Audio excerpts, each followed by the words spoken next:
Yes. Right. All right, let's go ahead and call the Senate to order. Sergeant Arms will please secure the chamber doors. Members, please take your seats. Madam Clerk, please call the roll. Mr. President.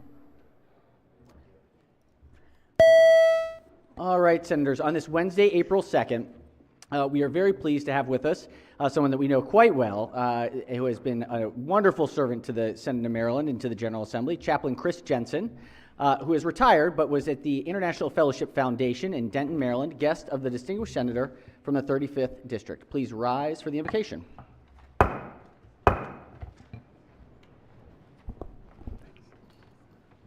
Good morning. Let's pray.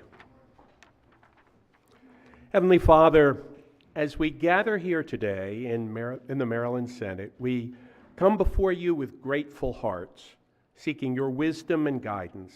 We ask that you bless each senator and staff member, giving them the clarity, strength, and discernment to serve with integrity and honor. Lord, we're reminded by your greatest commandment to love you with all our heart, mind, soul, and strength, and to love our neighbors as ourselves. May this session be filled with respect for one another, compassion, and a deep desire to act in the best interest of all the people of Maryland. Help us to remember that true leadership is rooted in love for you and love for our fellow man, and that the only true leader is a servant leader. May we set aside our differences and work together for the common good, always striving to create a more just, peaceful, and prosperous state for everyone. Guide our decisions and actions, Lord, that they may reflect your grace, mercy, and truth. Amen. Thank you. We're going to Senator from the 37th District. Thank you, Mr. President. I requested the body would journalize the remarks of Pastor Reverend Jensen, and also would like to just share with everybody, Chris Jensen was the chaplain for the General Assembly for 25 years, so it's great to have him back. Absolutely. Good morning, and thank you for the prayers. Without objection, most certainly we'll journalize the prayer. Has everyone recorded their presence? If so, the clerk will take the call. With 42 members in the chamber and a quorum being present, the Senate of Maryland remains in session. Before we do anything else, we'd like to make sure that we get to the senator from the 35th District has a surprise resolution. Thank you, Mr. President. My colleague from the 37th journalized the remarks for this gentleman, but today we're also going to offer a Senate resolution to Chris Jensen for 25 years of look, he's surprised, look at him.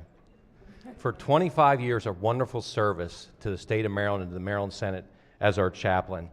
Now, Chris has led up until this year, had led our weekly prayer and Bible study group. He coordinated our annual prayer breakfast, which has been such a success for so many years. He's very active, with the National Day of Prayer. But the main thing with Chris is, this is my 7th session here, and being a part of that group's been wonderful. It's been great to be able to have a little oasis on Wednesday mornings from the hustle and bustle and the tough issues we deal with, to be able to come together on those Wednesday mornings. And he's become a real friend to many of us here. He's a person that will, every once in a while, will call and check in on you. It's a person who, during tough days of session, is there if you need someone to talk to, or a bit of advice, or a little spiritual wisdom. He is there to help with all those things, which is just such a great asset, and he has been for so many years. I could go on saying things about him, but I also wanted to, with talking to the Senate President earlier, Joy Walker could not be here today due to feeling a little under the weather, and she wanted to specifically say, hey, congratulations and just thank you. So on behalf of our prayer caucus, thank you for all you've done, and I would like to ask that the resolution be read across the desk. The clerk will read the resolution in full. Be it hereby known to all that the Senate of Maryland offers its sincerest congratulations to Chaplain Chris Jensen in recognition of 25 years of service as the chaplain to the Maryland General Assembly. Thank you for your service, and we wish you the best in your future endeavors. The entire membership extends its best wishes on this memorable occasion and directs this resolution be presented on the 2nd day of April 2025. The clerk will call the roll. Mr. President? Has everyone recorded their vote?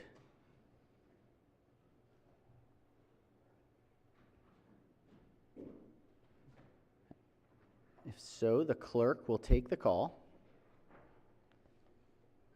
With 42 votes, the Senate unanimously celebrates the remarkable and appreciated 25 years of service to Chaplain Chris Jensen for serving as the chaplain to the Maryland General Assembly. Chris, thank you so much for your incredible efforts. We are so thankful for you, and I extend my best wishes from Joy Walker, who, of course, as the senator from the 35th said, is just such a huge fan of yours, and thanks you so much for your years of friendship. So, congratulations and thank you. Recognize the senator from the 26th. Thank you, Mr. President. I want to also congratulate Chris. When I first arrived here 31 years ago in 1994, he was doing great work with Bob, and they toured me all through the Eastern Shore, and I preached in all the places that they told me to go, and I just wanted to say he's done a great job and thank him for what he's done. Thank you. Excellent. Thank you, Senator. Yes, Senator from District 6. Thank you, Mr. President. You know, I can't say enough about Chris Jensen, the chaplain that has been more than a friend, more than a partner in prayer, but always been there for us. He always speaks well of the people here. And any time that we've had the opportunity on Wednesday mornings to have time of fellowship, his words have been very comforting, his prayers have been genuine, and his passion for the Lord has been unbelievable.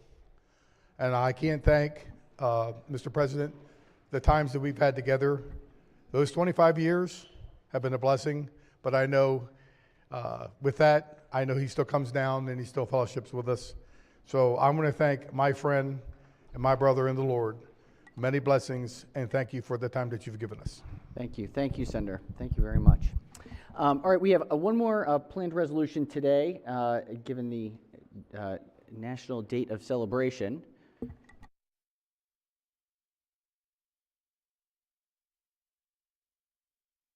Senator from District 1.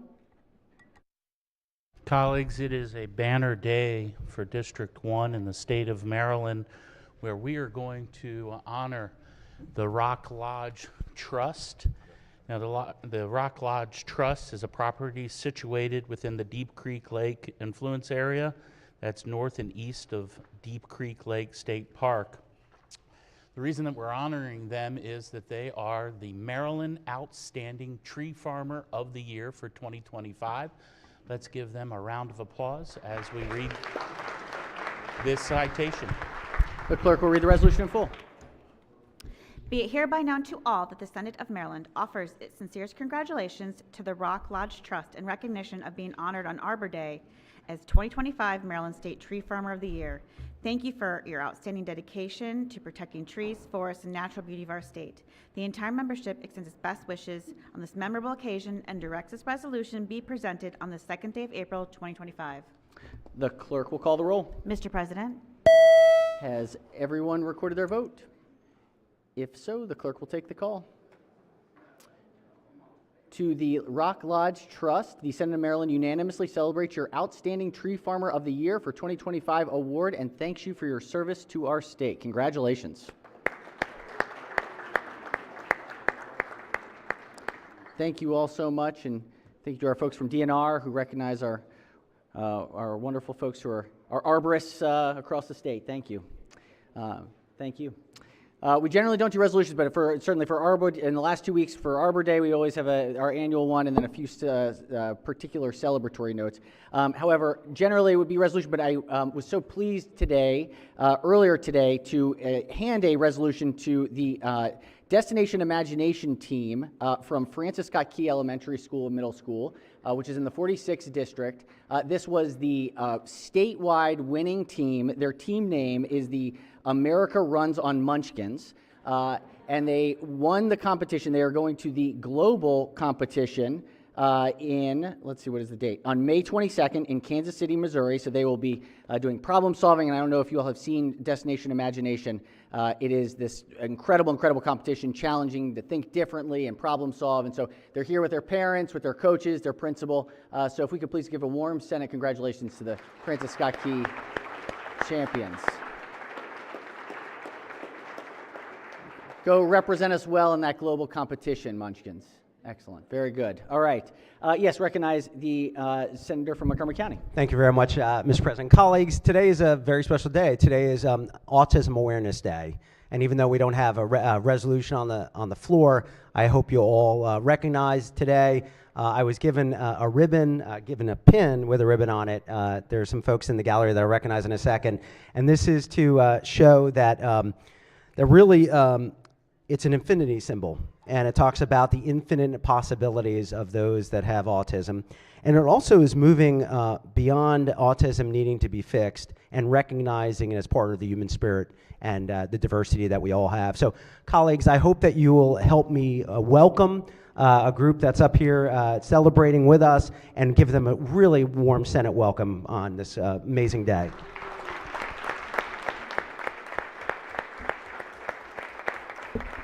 Welcome, welcome, welcome.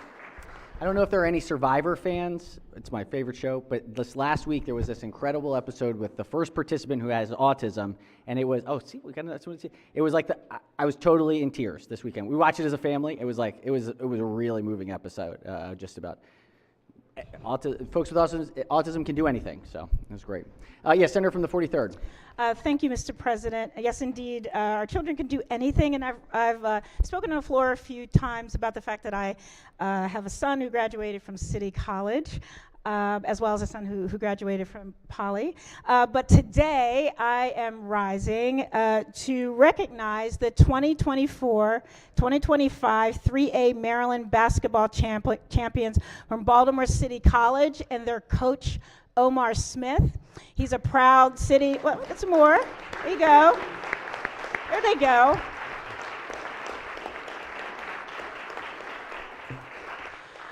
The coach is a proud city alum. I also want to commend the MVP of the championship game, Omar Smith. If you would raise your hand, Omar, please, and all the other. He has committed to playing and going to New Mexico State this fall. They've had let's going to college, that transition, let's do that. They had an impressive 24-26 record. This remarkable team not only secured the state championship, but also claimed the title of Baltimore City Regional Champions. For their dedication, teamwork, perseverance, they exemplify the excellence of Baltimore City College and Baltimore City, because we're all from Baltimore City. Please welcome them, and please, once again, congratulate them on this outstanding achievement. Excellent. Welcome, welcome. Congratulations. Senator from Baltimore County, 11th District. Thank you very much, Mr. President. We have a couple of different groups here today from District 11, but I want to take the time, I think they're behind me, to recognize the Pikesville girls basketball team and welcome them. You have seen them here before because this was their fifth year in a row of winning the fifth straight year in a row of winning the state championship. I want to welcome their coach, Michael Dukes, the athletic director, Marcus LeCount, and the principal of Pikesville High School, April Franklin. They won the county championship against Milford Mill, 74-64, the 1A regional championship against Patterson Mill, 66-29, state semifinals against Forest Park, 59-39, and the state finals against Southern High School, Garrett County, 67-62. This program has tied the state record for 5 straight state championships and will attempt to go for a 6th next season. It is really incredible. The coach has a 159-25 record, and this team has no seniors. So they will be back. It's really incredible. Want to thank all of the members and just congratulate them on their winning streak. Excellent. Congratulations to Pikesville. Come on. And I also want to say it's my alma mater, it's Sally Robb's alma mater, and we couldn't be prouder. Lots of Pikesville grads here in the Senate. Yeah. I also want to welcome the St. Paul's School today, if they are here. We have the juniors and seniors from St. Paul's School are here with their history teacher, Jason Coleman. The students are part of a Price Eisenhower Engagement Initiative, which takes the students beyond the classroom in 5 distinct areas of excellence, including civic and local engagement. Their initiative is a co-curricular program that aims to equip students with skills, knowledge, and real-world experience pertaining to government and politics. Please welcome them. Welcome. Welcome to St. Paul's. Hey. Welcome. And finally, I want to recognize the doctor of the day is also from District 11, Dr. Russell Wright. He's a retired ENT. It's great to see him down in Annapolis. I do see him around at home. He's a former president of MedChi and a retired Army colonel, and we are very pleased you are here today with us. Thank you. Thank you, sir. District 11 Day in Annapolis a bit. All right, any further announcements? Further announcements before we jump into the work? Yes, recognize Senator from the 40th. Thank you, Mr. President. Really quickly, I have an exceptional group here in the balcony. They help me get through my work every day. I rise today with great pride to introduce the outstanding team that helps me make it happen in the 40th District and back home in Baltimore City. Today's the last day that they'll be here all together all at once. And I just want to go through real quick, recognize my Chief of Staff who's been with me for 4 years, Danielle Ziegler, who's up there. Newest to our team, Miss Aaliyah Mayton, who helps us out in our administrative assistant. And then we have a couple of interns. Mr. Anthony Joseph is a senior, and stand up, Anthony, is a senior at Frostburg State University. My alma mater has brought enthusiasm and focus to the office. He's a proud Bobcat and a rising leader. Kira Dukes, a student at the University of Maryland, College Park, and a constituent of the 40th District, has contributed throughout research and a strong community-centered perspective. And Sasha Brown, a junior at Morgan State University, is a bright young leader who has impressed us with our delegation and poise. The only one that's not here today is Ashley Gonzalez, who works remotely, and she is a fellow from Johns Hopkins University. If you all would join me and please give them a round of applause and thank you for the exceptional work that you all have done this session. Well done. It's a great team. They make the senator look great, you know. And I didn't say. In all seriousness, no, I recognize the senator for the 45th. Thank you, Mr. President. I just wanted to take another bite at the apple. This senator from the 25th District gives me such a hard time. Each and every day bringing all these teams up. I just wanted to make sure he saw all that orange and black up in the balcony right now, Mr. President, and just give him one more shout out so he can see him. Thank you. In honor of the 25th District, we celebrate. Yeah, very good. We're also joined today by Councilwoman Odette Ramos from Baltimore City, and welcome her to the chamber. All right, any further announcements before we jump into the work today? If not, so we consider the reading of the journal from the prior legislative day. We're going to try Mr. President. Oh, yes, I'm sorry. Senator from the 35th. Yes, I'd like to ask for the introduction of a late filed bill. All right, Senator has moved to suspend the rules for the introduction of a late filed bill. Senator, if Senator could please explain the bill. Gladly. Thank you, Mr. President. Colleagues, we have laws prohibiting all state lawmakers and the governor from fundraising during the legislative session. These laws were established for one simple reason, and that's to avoid even the appearance of impropriety. Let me say that one more time. We want to avoid even the appearance of impropriety. Now, there are some exclusions of this. We had colleagues recently run for county offices, like county executive. Running for federal offices, we had a colleague recently elected to Congress, so those are two exclusions. But the overall issue is something that I know everyone in this room takes very, very seriously, and we very well should. As a matter of fact, there is not a single person in this room who fundraises during the 90-day legislative session.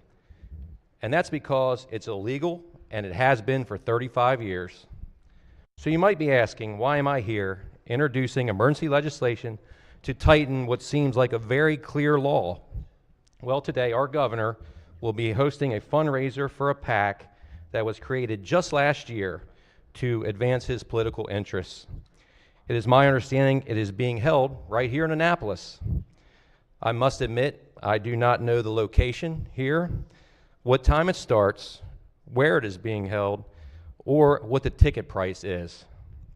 Of course, some political consultants and PAC lawyers, they'll say it's legal, but at least it does not live up to the spirit of our law, and it definitely does not pass the smell test, especially during the last week of the legislative session when we're debating such important things like land use policy and mainly our budget, which is nearing the final stages of being passed. This, my colleagues, is a dark money loophole that needs to be closed immediately. All right, the senator has moved to suspend the rules for the purpose of a late introduction of a bill. At this point, if we were to suspend the rules, the bill would go to rules. So the question before the body is whether we should suspend the rules. Are there objections to the motion? Hearing no objections, the motion passes. The bill will be Mr. President.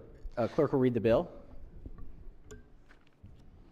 Senate Bill 1047, Senator Gallion, election law, state elected officials fundraising activities during General Assembly session, rules. All right. Mr. President, I'd like to move to suspend the rules to send this directly to the appropriate standing committee. All right, on that one, it's a little bit of a different question, late introduction here. So the question is to suspend the rules to bypass the Rules Committee. Recognize Senator from Montgomery County. Mr. President, look, I know time is of the essence. We've got the capital budget today.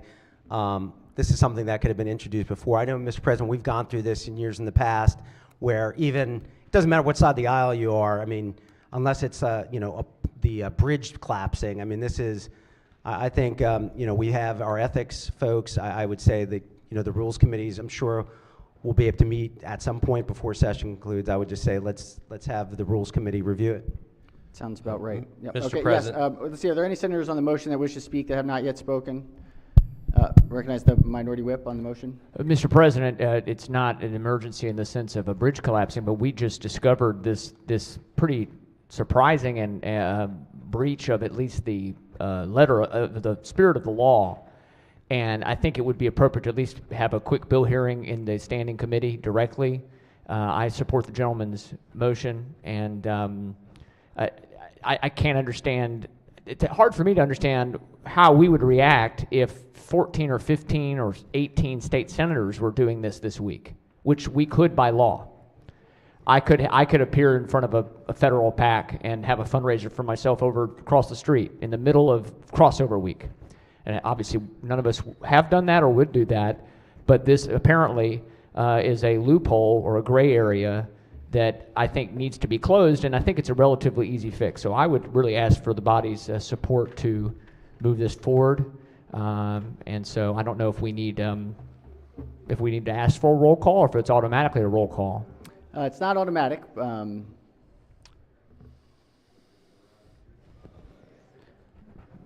I'll yield to my friend from District 35. Senator from the 35th.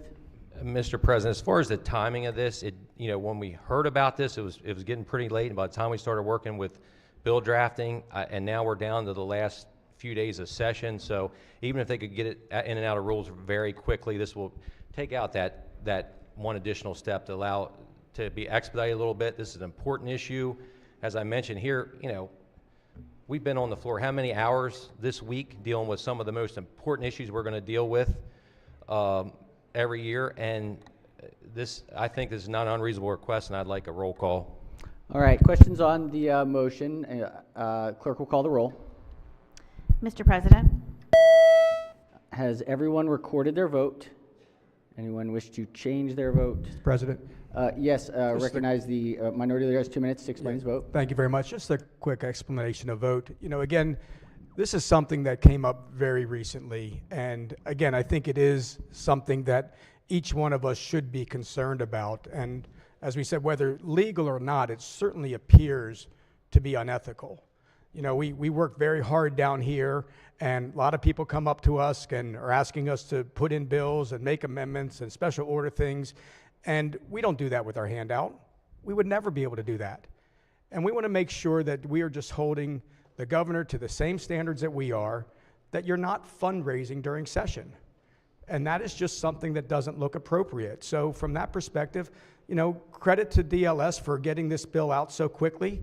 And, again, all we're asking is can it go straight to committee? The chairman would still have to set up the time and schedule for a bill hearing, but we should be able to go through the process rather than having to wait another step. And so with that, Mr. President, I'm supporting the motion to send straight to committee. Thank Mr. you, President. Senator. Recognize Senator from Montgomery County. Just 2 very minutes to quick. explain his vote. Yeah, thank you. No, I'm just I'm in support of making sure that it goes to the committee of jurisdiction at this time of session. Thank you, Mr. President. Thank you, Senator.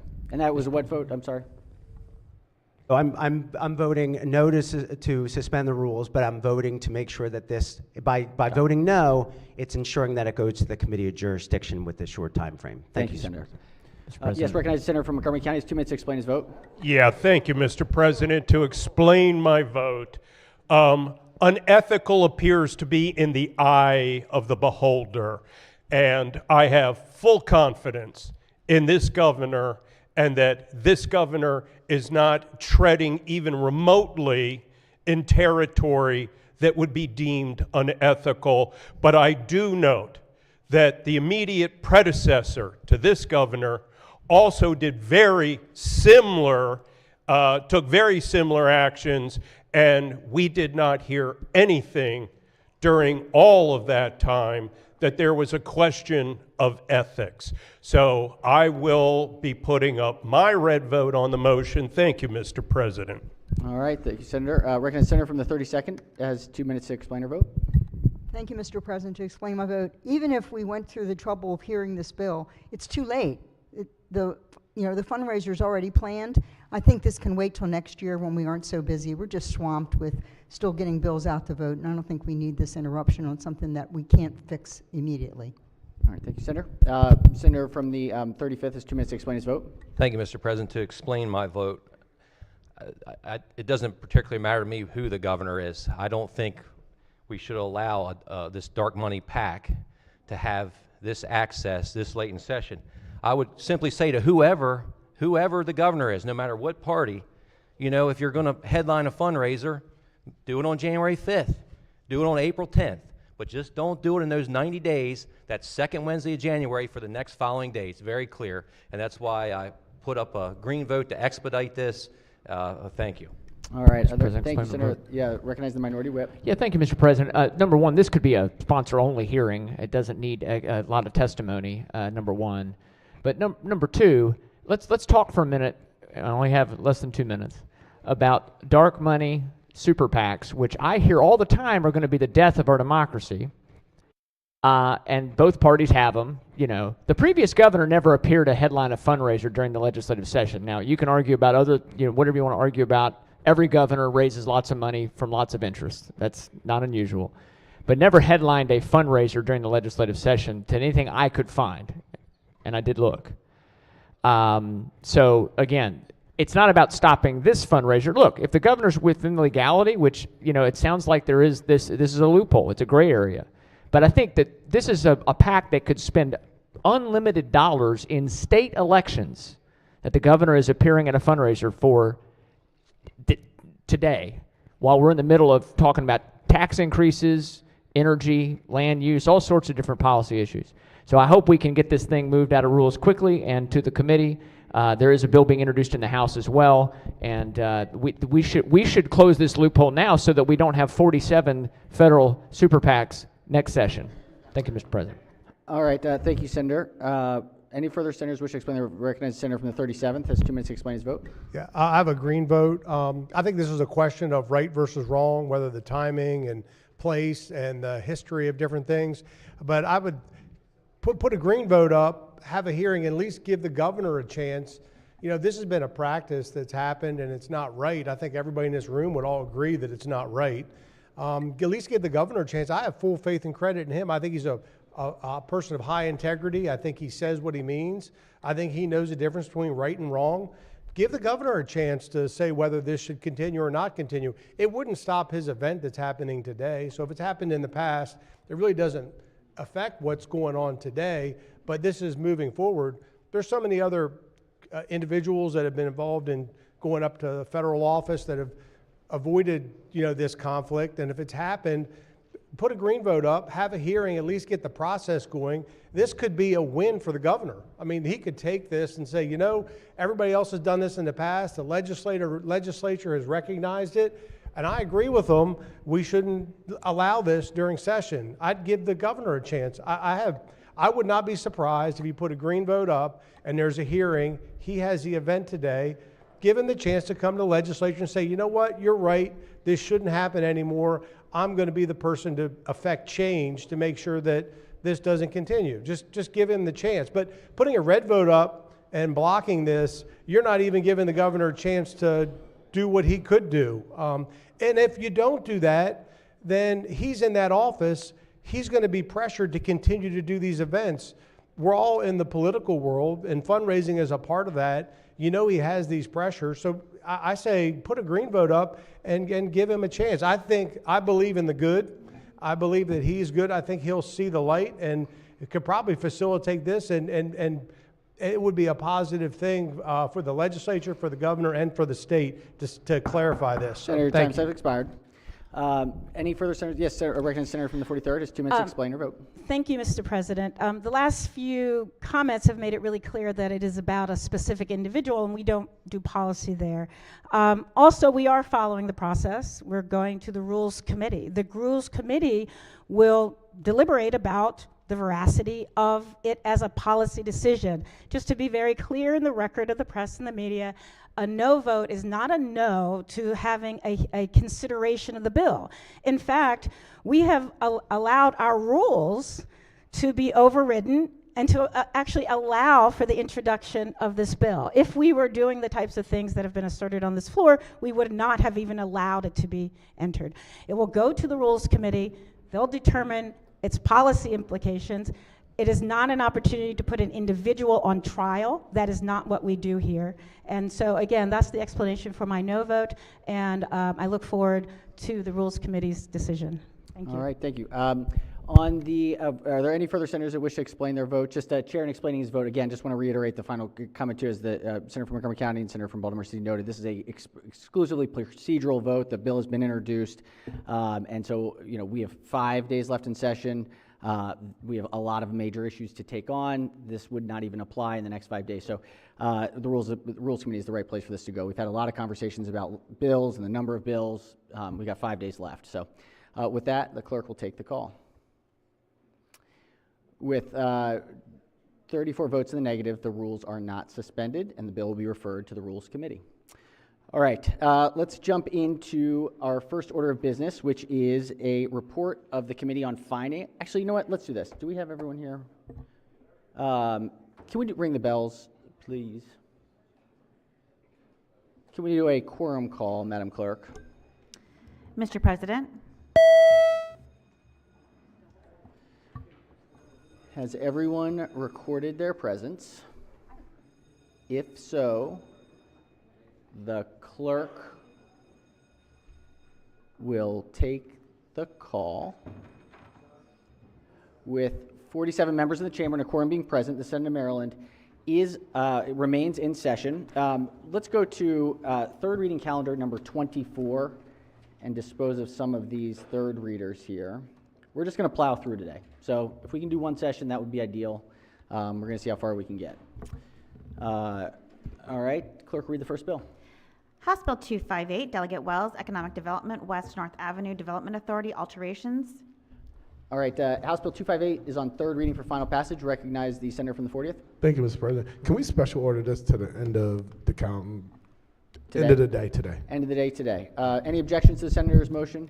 Without objection, the bill will be special ordered to the appropriate time at the end of the day today. Clerk, read the next bill. House Bill 512, Frederick County Delegation, Frederick County Barber Shop and Beauty Salon, Beer and Wine License, alterations. House Bill 512 is on third reading for final passage. Any discussion? If not, clerk will call the roll. Mr. President, Has everyone recorded their vote? Anyone wish to change their vote? Explain their vote? If not, the clerk will take the call. With 46 votes in the affirmative, House Bill 512 have received a constitutional majority, is declared passed. Clerk will read the next bill. House Bill 761, the Speaker, Maryland Uniform Disposition of Abandoned Property Act, revisions. House Bill 761 is on third reading for final passage. Any discussion? If not, clerk will call the roll. Mr. President, Has everyone recorded their vote? Anyone wish to change their vote? Explain their vote? If not, the clerk will take the call. With 46 votes in the affirmative, House Bill 761, having received a constitutional majority, is declared passed. Turns out that unclaimed property that I had when we were talking about this before was like $12. No lotto ticket. I know, it's like one drink, yeah. Okay, clerk, read the next bill. House Bill 1141, Baltimore County Delegation, Baltimore County Alcoholic Beverages, change of location. House Bill 1141 is on third reading for final passage. Any discussion? If not, clerk will call the roll. Mr. President, Has everyone recorded their vote? Anyone wish to change their vote, explain their vote? If not, the clerk will take the call. With 46 votes in the affirmative, House Bill 1141, have received a constitutional majority, is declared passed. We have a number of bills that are on third read, special order. This is Special Order Calendar 45. Clerk will read the first bill.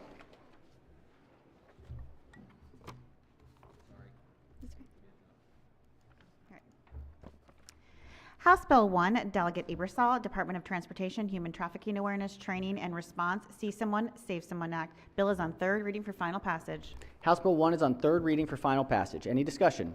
If not, clerk will call the roll. Mr. President, Has everyone recorded their vote? Anyone wish to change their vote, explain their vote? If not, the clerk will take the call. With 46 votes in the affirmative, House Bill 1, having received a constitutional majority, is declared passed. Clerk will read the next bill. House Bill 123, Chair, Judiciary Committee, Maryland Correctional Training Commission, membership. Bill is on third reading for final passage. House Bill 123 is on third reading for final passage. Any discussion? If not, clerk will call the roll. Mr. President, Has everyone recorded their vote? Anyone wish to change their vote, explain their vote? If not, the clerk will take the call.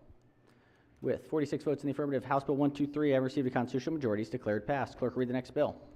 House Bill 258, Delegate Wells, Economic Development, West North Avenue Development Authority, alterations. Bill is on third reading. House Bill 258 is on third Oh, no. reading. Wait, Hey, hang on one second. I got mixed up with the wrong. sorry, calendar. right, yep, Yep. All right. Wait a second. Okay. there we go. All right. House Bill 315, Delegate Cardin, Task Force to Study Fiduciary Education in Maryland. The bill is on third reading for final passage. All right, House Bill 315 is on third reading for final passage. Any discussion? If not, clerk will call the roll. Mr. President, Has everyone recorded their vote? Anyone wish to change their vote, explain their vote? If not, the clerk will take the call. With 46 votes in the affirmative, House Bill 315, having received a constitutional majority, is declared passed. Clerk will read the next bill.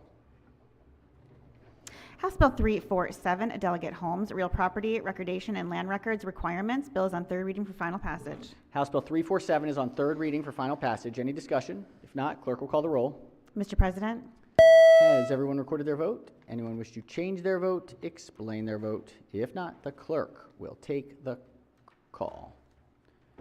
With 46 votes in the affirmative, House Bill 347, having received a constitutional majority, is declared passed. Clerk will read the next bill. House Bill 349, Prince George's Delegation, Prince George's County, Speed Monitoring Systems, Maryland Route 210, PG 306-25. Bill is on third reading for final passage. The bridge to Charles County bill, is this? All right, HB 349 is on third reading for final passage. Any discussion? If not, clerk will call the roll. Mr. President, Has everyone recorded their vote? Anyone wish to change their vote, explain their vote?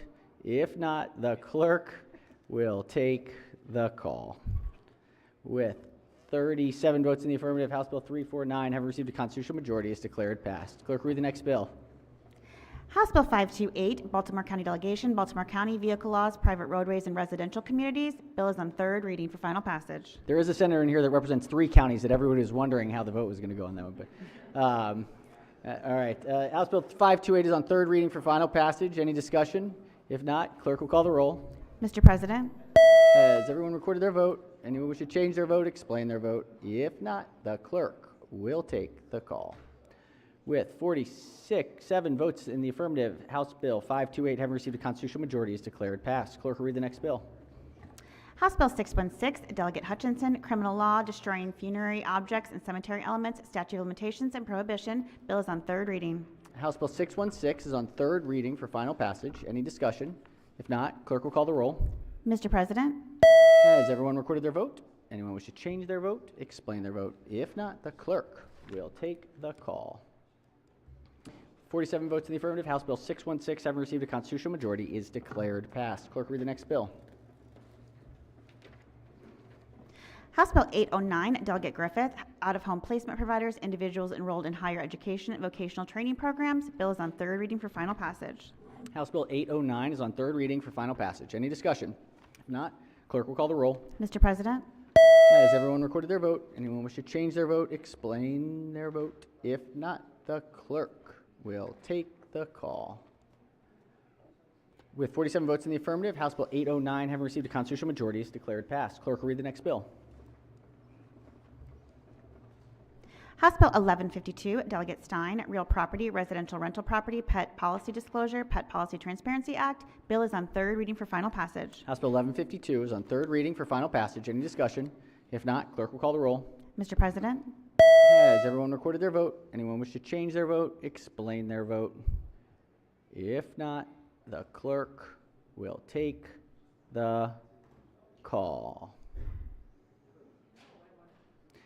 House Bill 1152 is on, with 40 votes in the affirmative, House Bill 1152, having received a constitutional majority, is declared passed. All right. All right, let's see. We've got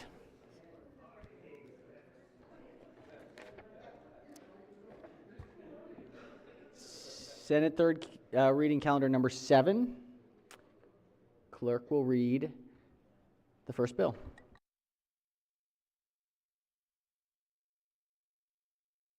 House Bill 4, Delegate Smith, Restrictions on Use, Solar Collector Systems Alteration. House Bill 4 is on third reading, final passage. Any discussion? If not, clerk will call the roll. Mr. President, Has everyone recorded their vote? Anyone wish to change their vote, explain their vote? If not, the clerk will take the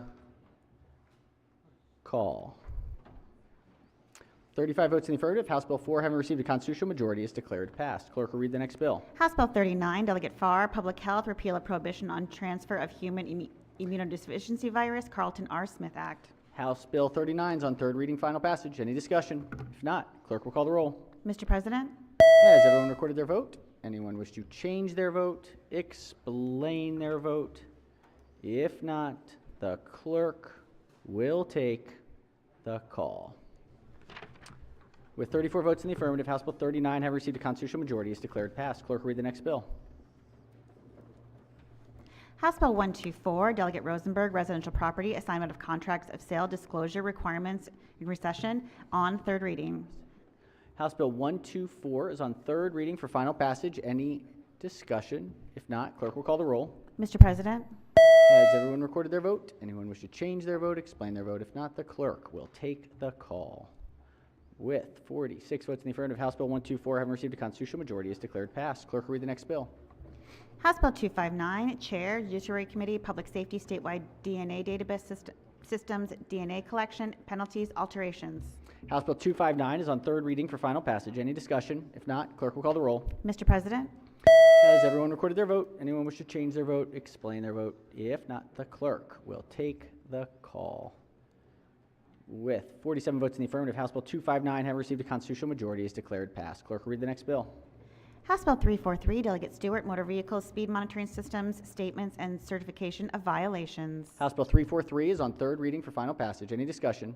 If not, clerk will call the roll. Mr. President, Has everyone recorded their vote? Anyone wish to change their vote, explain their vote? If not, the clerk will take the call. With 37 votes in the affirmative, House Bill 343, having received a constitutional majority, is declared passed. Clerk will read the next bill. House Bill 375, Delegate D. Jones, Bicycles, Play Vehicles, and Unicycles, Authorization and Requirements, Jay's Law. House Bill 375 is on third reading for final passage. Any discussion? If not, clerk will call the roll. Mr. President, Has everyone recorded their vote? Anyone wish to change their vote, explain their vote? If not, the clerk will take the call. It's the unicycles. With 45 votes in the affirmative, House Bill 375, having received a constitutional majority, is declared passed. Clerk will read the next bill. House Bill 413, Delegate Moon, Criminal Law, Controlled Dangerous Substances and Firearms. House Bill 413 is on third reading for final passage. Any discussion? If not, clerk will call the roll. Mr. President, Has everyone recorded their vote? Anyone wish to change their vote? explain their vote? If not, the clerk will take the call. With 37 votes in the affirmative, House Bill 413, having received a constitutional majority, is declared passed. Yeah, recognize the senator from the 42nd. Mr. President, would this be an appropriate time to change a vote or two? Senator may proceed. I need slips from Slips. the pages. Slips will be incoming. I need to change my vote on House Bill 4 from yes to no, and my vote on House Bill 39 from no to yes. Sorry. 4, yes to no. And 39 from no to yes. 39 no to yes. All right, if we will make sure we get that form. Are there any objections to those two? Without objection, so ordered. Recognize Senator from Montgomery County. Thank you, Mr. President. I don't think I've ever changed a vote in my whole Senate career, but I would like to change House Bill 1152 from a nay to a yay. Nay to yay on 1152. There's a first for everything. Any objections? Without objection, so ordered. Senator from the 37th. Thank you, Mr. President. On the same bill, House Bill 1152, I would like to be changed from the yay to the nay. So it would Yay to the nay. We just cancel traded that out. votes. Traded votes. All right. Any objections? Without objection, so ordered. Senator from District 2. Thank you, Mr. President. On the bill on the board, House Bill 413, I want to go from nay to yay. 413, nay to yay. Any objections? Without objection, so ordered. Yes, Senator from the 38th. Vote change, please, on HB 343 from yay to nay. 343, yay to nay. Any objections? Without objection, so ordered. All right, looks like that may do it. On number 8, calendar number 8. Calendar number 8. Clerk will read the first bill. House Bill 442, a Delegate Simpson, Criminal Procedure, Victims and Witnesses, Out-of-Court Statement of Child to Forensic Interviewer. House Bill 442 is on third reading for final passage. Any discussion? If not, the clerk will call the roll. Mr. President? Has everyone recorded their vote? Anyone wish to change their vote, explain their vote? If not, the clerk will take the call. With 47 votes in the affirmative, House Bill 442, having received a constitutional majority, is declared passed. Clerk will read the next bill. House Bill 516, Delegate Corman, Motor Vehicles, Automated Enforcement Programs, Privacy Protections, on third reading. House Bill 516 is on third reading for final passage. Any discussion? If not, clerk will call the roll. Mr. President? Has everyone recorded their vote? Anyone wish to change their vote, explain their vote? If not, the clerk will take the call. With 46 votes in the affirmative, House Bill 516, having received a constitutional majority, is declared passed. Clerk will read the next bill. House Bill 755, Delegate Foley, Common Ownership Communities, Recreational Common Area, Sensitive Information on Condition for Access, on third reading. House Bill 755 is on third reading for final passage. Any discussion? If not, clerk will call the roll. Mr. President? Has everyone recorded their vote? Anyone wish to change their vote, explain their vote? If not, the clerk will take the call. With 47 votes in the affirmative, House Bill 755, having received a constitutional majority, is declared passed. Clerk will read the next bill. House Bill 788, Chair, Judiciary Committee, Judiciary Department, Commission on Judicial Disabilities, Temporary Appointment. House Bill 788 is on third reading for final passage. Any discussion? If not, clerk will call the roll. Mr. President? Has everyone recorded their vote? Anyone wish to change their vote, explain their vote? If not, the clerk will take the call. With 46 votes in the affirmative, House Bill 788, having received a constitutional majority, is declared passed. Clerk will read the next bill. House Bill 796, Delegate Long, Real Property Filing Fee for Residential Mortgage Foreclosure, on third reading. House Bill 796 is on third reading for final passage. Any discussion? Yes, Yes. Oh, yes, yes. Mr. I President. recognize Senator from District 6. If the floor leader could yield just for a moment, Mr. President. Will the floor leader yield on 796 out of judicial proceedings? Senator from the 44th. Senator may proceed. Thank you, Mr. President. I want to thank the floor leader. I apologize, and I kind of missed this, but it says that there's a filing fee. Could you tell us what the increase is, please? It went from $300 to $450. Okay, and where is this going to? Where does it go to? Yes, sir. To the mortgage. Hold on a second. It goes to the Department of Housing and Community Development's mortgage program. Okay, thank you very much. Thank Thank you, Mr. Senator. President. All right, on the third reading, any further discussion? If not, clerk will call the roll. Mr. President, Has everyone recorded their vote? Anyone wish to change their vote? Explain their vote. If not, the clerk will take the call. With 33 votes in the affirmative, House Bill 796, having received a constitutional majority, is declared passed. Clerk will read the next bill. House Bill 1171, Delegate Amprey, Corporations and Associations, revisions. House Bill 1171 is on third reading for final passage. Any discussion? If not, clerk will call the roll. Mr. President, Has everyone recorded their vote? Anyone wish to change their vote? Explain their vote. If not, the clerk will take the call. With 46 votes in the affirmative, House Bill 1171, having received a constitutional majority, is declared passed. Clerk will read the next bill. House Bill 1283, Charles County Delegation, Charles County Off-Highway Recreational Vehicles Regulation and Enforcement. House Bill 1283 is on third reading for final passage. Any discussion? If not, clerk will call the roll. Mr. President, Has everyone recorded their vote? Anyone wish to change their vote? Explain their vote. If not, the clerk will take the call. With 46 votes in the affirmative, House Bill 1283, having received a constitutional majority, is declared passed. Off-road vehicles in Charles County with no tickets. Right. All right, that's the last bill. All right, let's go to the consent calendar. We've got, this is report number 10, calendar number 10. Clerk will read the calendar. third reading House Bill Calendar number 10, Consent Calendar number 8. All right, Senators, these are House bills on third reading for final passage. These are unamended bills, so they will be returned passed. Please take a look. There's a number of bills on this list. Are there any bills that Senators wish to take up independently?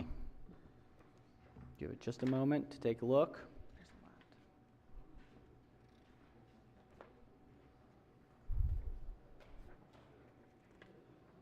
Any separations?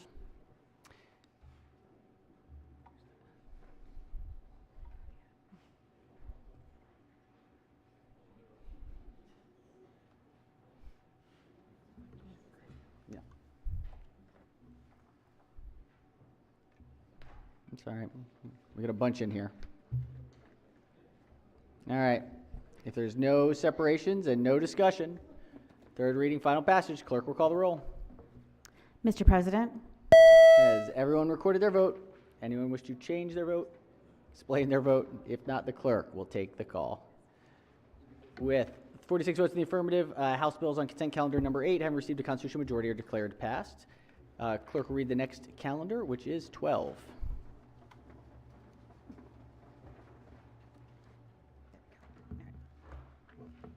third reading House Bill Calendar number 12, Consent Calendar number 9. All right, Senators, this is consent calendar number 9, unamended bills out of Judicial Proceedings Committee. Are there any bills that Senators wish to separate? If not, yes, recognize the Senator from District 4. Thank you, Mr. President. I'd like to pull out HB 744 for an individual vote, please. 744. All right. Any others? Any others? On all others for the calendar, any discussion? If not, the clerk will call the roll. Mr. President, Has everyone recorded their vote? Anyone wish to change their vote? Explain their vote? If not, the clerk will take the call. With 46 votes in the affirmative, House bills on consent calendar number 9 have received a constitutional majority, are declared passed. Clerk will read the next bill. House Bill 744, Delegate Wims, Motor Vehicles Reckless, Negligent, and Aggressive Driving, Sergeant Patrick Kept Act, on third reading. House Bill 744 is on third reading for final passage. Any discussion? If not, clerk will call the roll. Mr. President, Has everyone recorded their vote? Anyone wish to change their vote? Explain their vote? If not, the clerk will take the call. With 46 votes in the affirmative, House Bill 744, having received a constitutional majority, is declared passed. All right, let's go to, where are we? Number 13, third reading calendar 13. Clerk will read the first bill. House Bill 504, Delegate Kerr, State Procurement Preferences, Blind Industries, Services of Maryland, Packaging and Repackaging. House Bill 508 is on third reading for final passage. Any discussion? If not, clerk will call the roll. Mr. President, Has everyone recorded their vote? Anyone wish to change their vote? Explain their vote. If not, the clerk will take the call. With 42 votes in the affirmative, House Bill 508, having received a constitutional majority, is declared passed. Clerk will read the next bill. House Bill 833, Carroll County Delegation, Carroll County Public Facilities Bond on third reading. House Bill 833 is on third reading for final passage. Any discussion? If not, clerk will call the roll. Mr. President, Has everyone recorded their vote? Anyone wish to change their vote? Explain their vote. If not, the clerk will take the call. 47 votes in the affirmative. House Bill 833, having received a constitutional majority, is declared passed. Clerk will read the next bill. House Bill 844, Delegate Otto, Somerset County Salaries of Local Officials Increase. House Bill 844 is on third reading for final passage. Any discussion? If not, clerk will call the roll. Mr. President, Has everyone recorded the vote? Anyone wish to change their vote? Explain their vote. If not, the clerk will take the call. With 47 votes in the affirmative, House Bill 844, having received a constitutional majority, is declared passed. Clerk will read the next bill.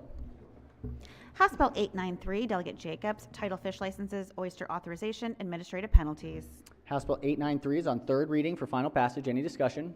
If not, clerk will call the roll. Mr. President, Has everyone recorded their vote? Anyone wish to change their vote? Explain their vote. If not, the clerk will take the call.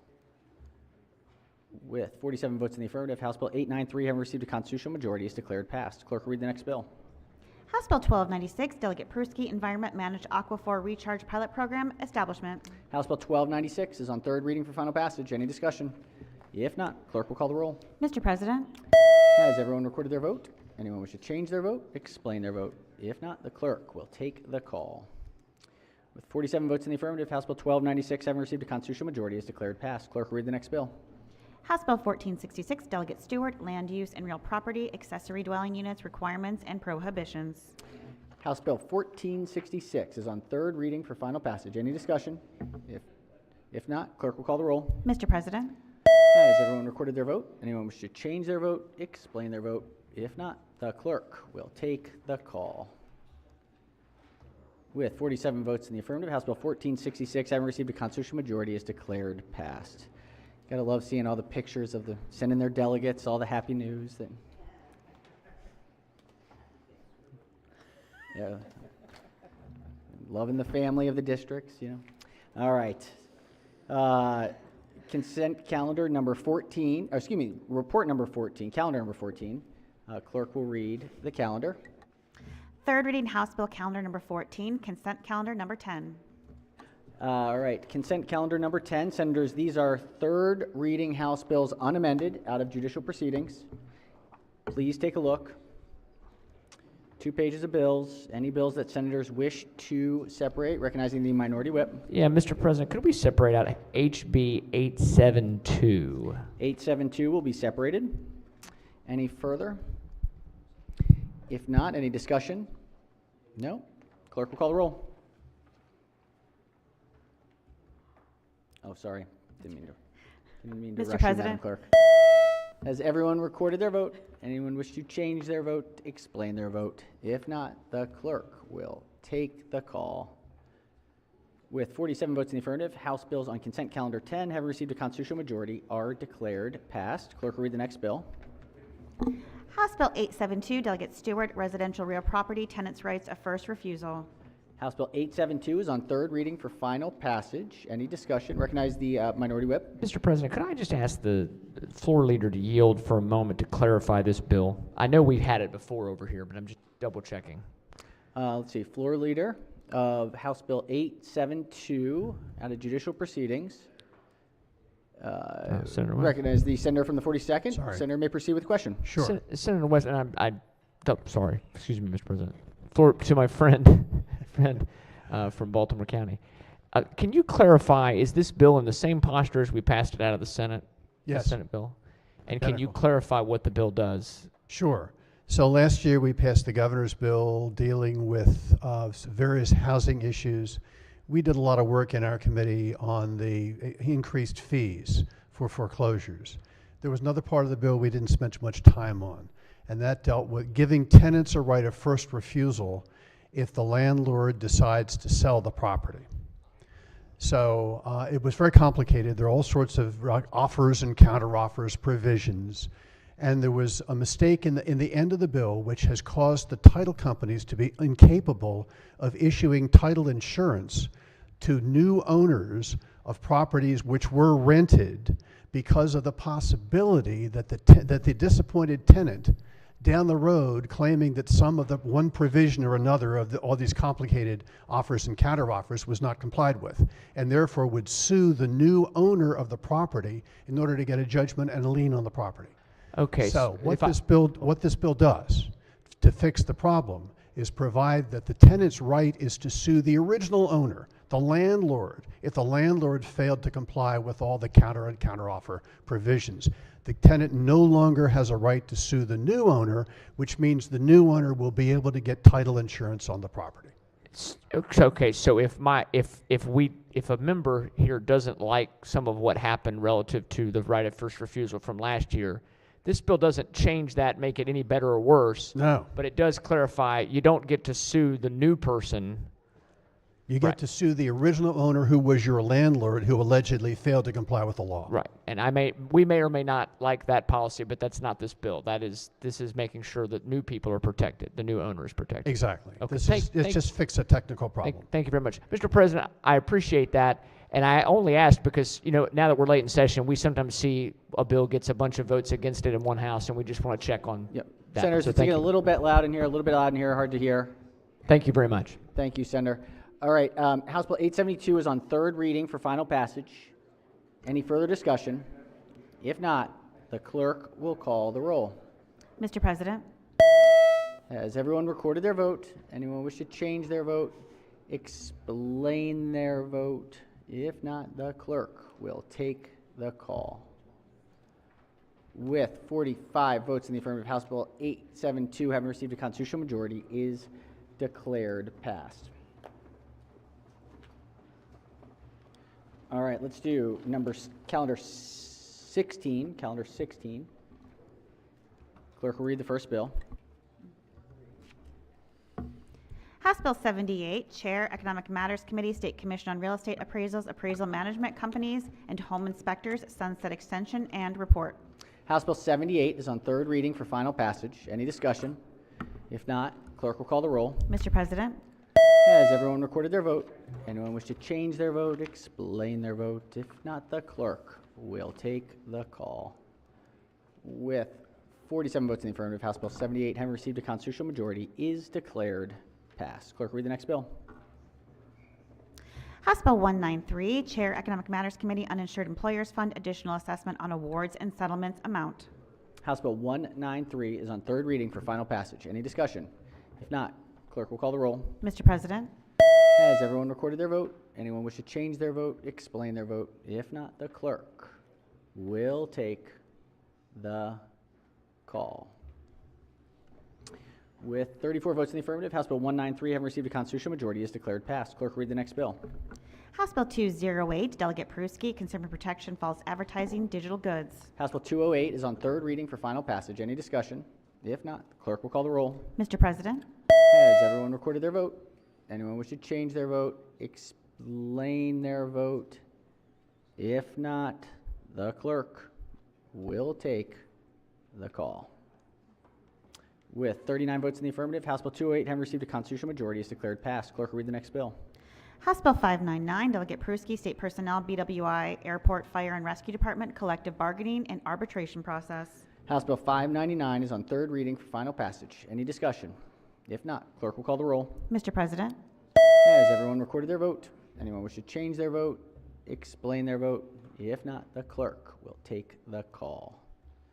With 47 votes in the affirmative, House Bill 599, having received a constitutional majority, is declared passed. Clerk will read the next bill. House Bill 664, Delegate Teresa, Health Occupations, Licensed Direct Entry Midwives, Disciplinary Actions. House Bill 664 is on third reading for final passage. Any discussion? If not, clerk will call the roll. Mr. President, Has everyone recorded their vote?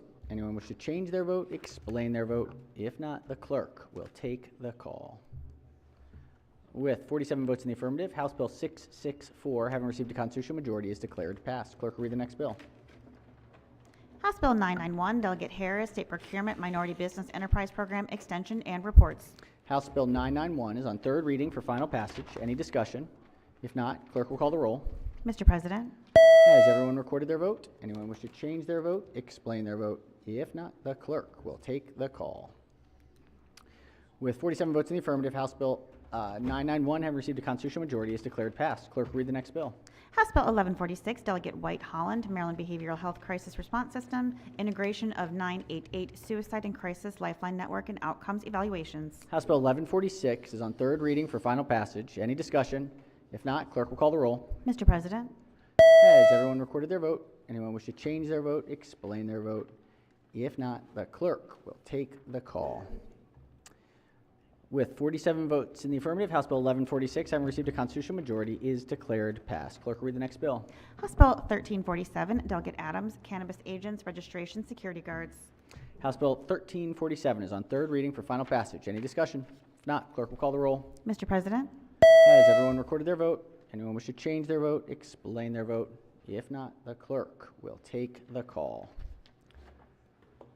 45 votes in the affirmative, House Bill 1347, having received a constitutional majority, is declared passed. Let's go to 17, calendar 17. Clerk will read the first bill. House Bill 31, Delegate Kaufman, Consumer Protection Right to Repair Powered Wheelchairs. House Bill 31 is on third reading for final passage. Any discussion? If not, clerk will call the roll. Mr. President, Has everyone recorded their vote? Anyone wish to change their vote, explain their vote? If not, the clerk will take the call. With 45 votes in the affirmative, House Bill 31, having received a constitutional majority, is declared passed. Clerk will read the next bill. House Bill 56, Delegate Charkoudian, Procurement, State Department of Education, Local Food Purchasing Program.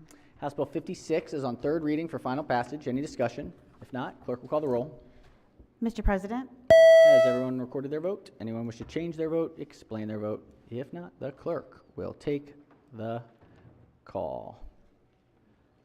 With 45 votes in the affirmative, House Bill 56, having received a constitutional majority, is declared passed. Clerk will read the next bill. House Bill 104, Chair, Environment and Transportation, Maryland Farms and Families Fund, Purpose and Use Alterations. House Bill 104 is on third reading for final passage. Any discussion? If not, clerk will call the roll. Mr. President, Has everyone recorded their vote? Anyone wish to change their vote, explain their vote? If not, the clerk will take the call. With 46 votes in the affirmative, House Bill 104, having received a constitutional majority, is declared passed. Clerk will read the next bill. House Bill 277, Delegate Ruth, Environment Water Bottle Filling Stations Requirement. House Bill 277 is on third reading for final passage. President. Recognize the senator from District 4. Mr. President, would you consider special ordering this for the purposes of an amendment, please? Check the floor leader. Huh? Senator from District 10. For tomorrow. Yeah. Senators moved to special order the bill for the purpose of an amendment until tomorrow. Yes, that's fine. Thank you. No objection? Okay. Thank you, No Mr. objection. President. No objections. All right. Without objection, the bill will be special ordered to the appropriate time tomorrow. Clerk will read the next bill. House Bill 367, Delegate Martinez, Health Occupation Board's English Proficiency Requirement and Licensure by Endorsing for Nursing. House Bill 367 is on third reading for final passage. Any discussion? If not, clerk will call the roll. Mr. President, Has everyone recorded their vote? Anyone wish to change their vote? Explain their vote? If not, the clerk will take the call. With 33 votes in the affirmative, House Bill 367, having received a constitutional majority, is declared passed. Clerk will read the next bill. House Bill 372, Prince George's Delegation, Prince George's Gateway Development Authority, Sunset Repeal, PG 403-25. House Bill 372 is on third reading for final passage. Any discussion? If not, clerk will call the roll. Mr. President, Has everyone recorded their vote? Anyone wish to change their vote? Explain their vote. If not, the clerk will take the call. With 46 votes in the affirmative, House Bill 372, having received a constitutional majority, is declared passed. Clerk, read the next bill. House Bill 443, Delegate Taveras, Baby Food Labeling, Statement Regarding Toxic Heavy Metal Testing Terminology. House Bill 443 is on third reading for final passage. Recognize the senator from Prince George's. Thank you, Mr. President. Good morning, wonderful friends. I probably don't have any friends in here. Nobody said good morning. Thank y'all. Thank you very much. You all know how I feel about children.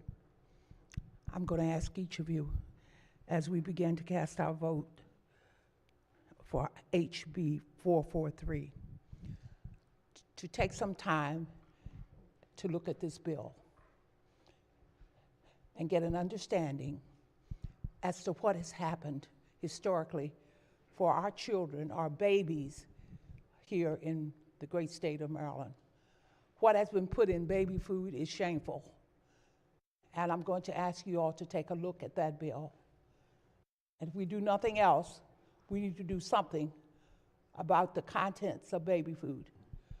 House Bill 443 has been allowed to happen in the state of Maryland. And this bill that was put in is an attempt to do something about this serious problem.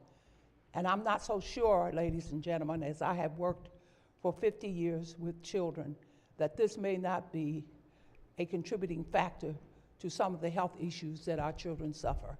So I'm going to ask you at some point in time to take a few moments to look at the contents of this bill. Thank you. Thank you, Senator.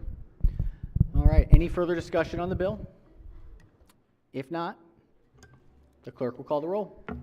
Mr. President, Has everyone recorded their vote? Anyone wish to change their vote, explain their vote? If not, the clerk will take the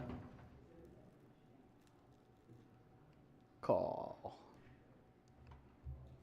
With 45 votes in the affirmative, House Bill 443 having received a constitutional majority is declared passed. Senator from the 37th, I was trying. Is it too late? Okay. Go ahead, Senator, you wish to? My button didn't work. I was reading the bill after the remarks. I was into the bill and I was pushing the desk. My button didn't work. Any objections? I'd like Any to be objections? green, please. Objections? All right, without I objection. got too excited about it. I apologize. Senator wishes to be marked in the green. Senator from the 26th also, Senator from the 26th moves to be marked in the green. All right, with any objections? Without objection, so ordered. All right, clerk, read the next bill.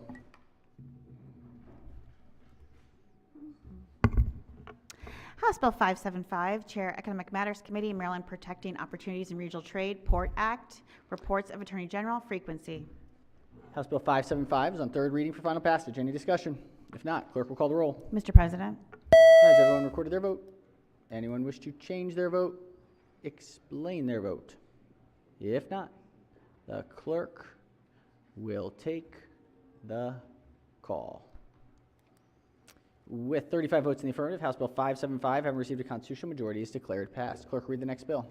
House Bill 602, Delegate Hutchinson, State Board of Nursing, Advanced Practical Nursing License, Specialty Certification, Reciprocity Discussions, Maryland Border States Advanced Practical Nursing Act. House Bill 602 is on third reading for final passage. Any discussion? If not, clerk will call the roll. Mr. President, Has everyone recorded their vote? Anyone wish to change their vote, explain their vote? If not, the clerk will take the call. With 47 votes in the affirmative, House Bill 602, having received a constitutional majority, is declared passed. Clerk will read the next bill. House Bill 722, Delegate Rosenberg, Maryland Department of Health, report on oversight of substance use disorder treatment programs and recovery residences. House Bill 722 is on third reading for final passage. Any discussion? If not, clerk will call the roll. Mr. President, Has everyone recorded their vote? Anyone wish to change their vote, explain their vote? If not, the clerk will take the call. With 47 votes in the affirmative, House Bill 722, having received a constitutional majority, is declared passed. Clerk, read the next bill. House Bill 729, Delegate Rosenberg, Public Health, Use of Opioid Restitution Fund, and Training under the Overdose Response Program. House Bill 729 is on third reading for final passage. Any discussion? If not, clerk will call the roll. Mr. President, Has everyone recorded their vote? Anyone wish to change their vote, explain their vote? If not, the clerk will take the call. With 47 votes in the affirmative, House Bill 729, having received a constitutional majority, is declared passed. Clerk will read the next bill. House Bill 731, Delegate Ruth, Wildlife Protections and Highway Crossings. All right, House Bill 731 is on third reading for final passage. Mr. President. Yes, recognize the senator from District 4. Could I, if the floor leader, yield for a question about this bill? Floor leader. This is out of the Education, Energy, and the Environment Committee. Highway crossings. I think the chair of the committee would like to answer. No? Yeah, I'm not, somebody else was the floor leader, trying to recall. No, that's fine. Yeah, the senator from the 23rd. Yield to You the wanna- yield to the senator from the 23rd. And we also have the, okay, what's your question? How about that? I'll wing it. Was this the bill that made it to like a study instead of actually trying to create these? Correct. Okay. And so as a part of that study, is there going to be an education component, do we know? Okay, the answer is yes, and I might yield to the Senate crossfile of this bill for any more details on the, but yes, the study and I believe, could I, if you don't mind, That's maybe fine. That'd be fine, yield Mr. to the, Chairman. I appreciate she it. was involved with the crafting of the compromise Thank here, you. so I could I appreciate it. yield to the senator from Frederick? Thank you very much. I District appreciate 3. it. All right, we will yield to the bill's cross-file sponsor. Happy to answer any questions. So we made this a study then, Senator? Yes. Originally, there was going to be some corrective action, but because of the fiscal note, it put together a commission that would further identify where the animal-related accidents were the worst. In fact, Maryland is one of the worst states in the nation, with Frederick County being number 6 in the nation, and Howard County being number 10 for vehicle-related accidents.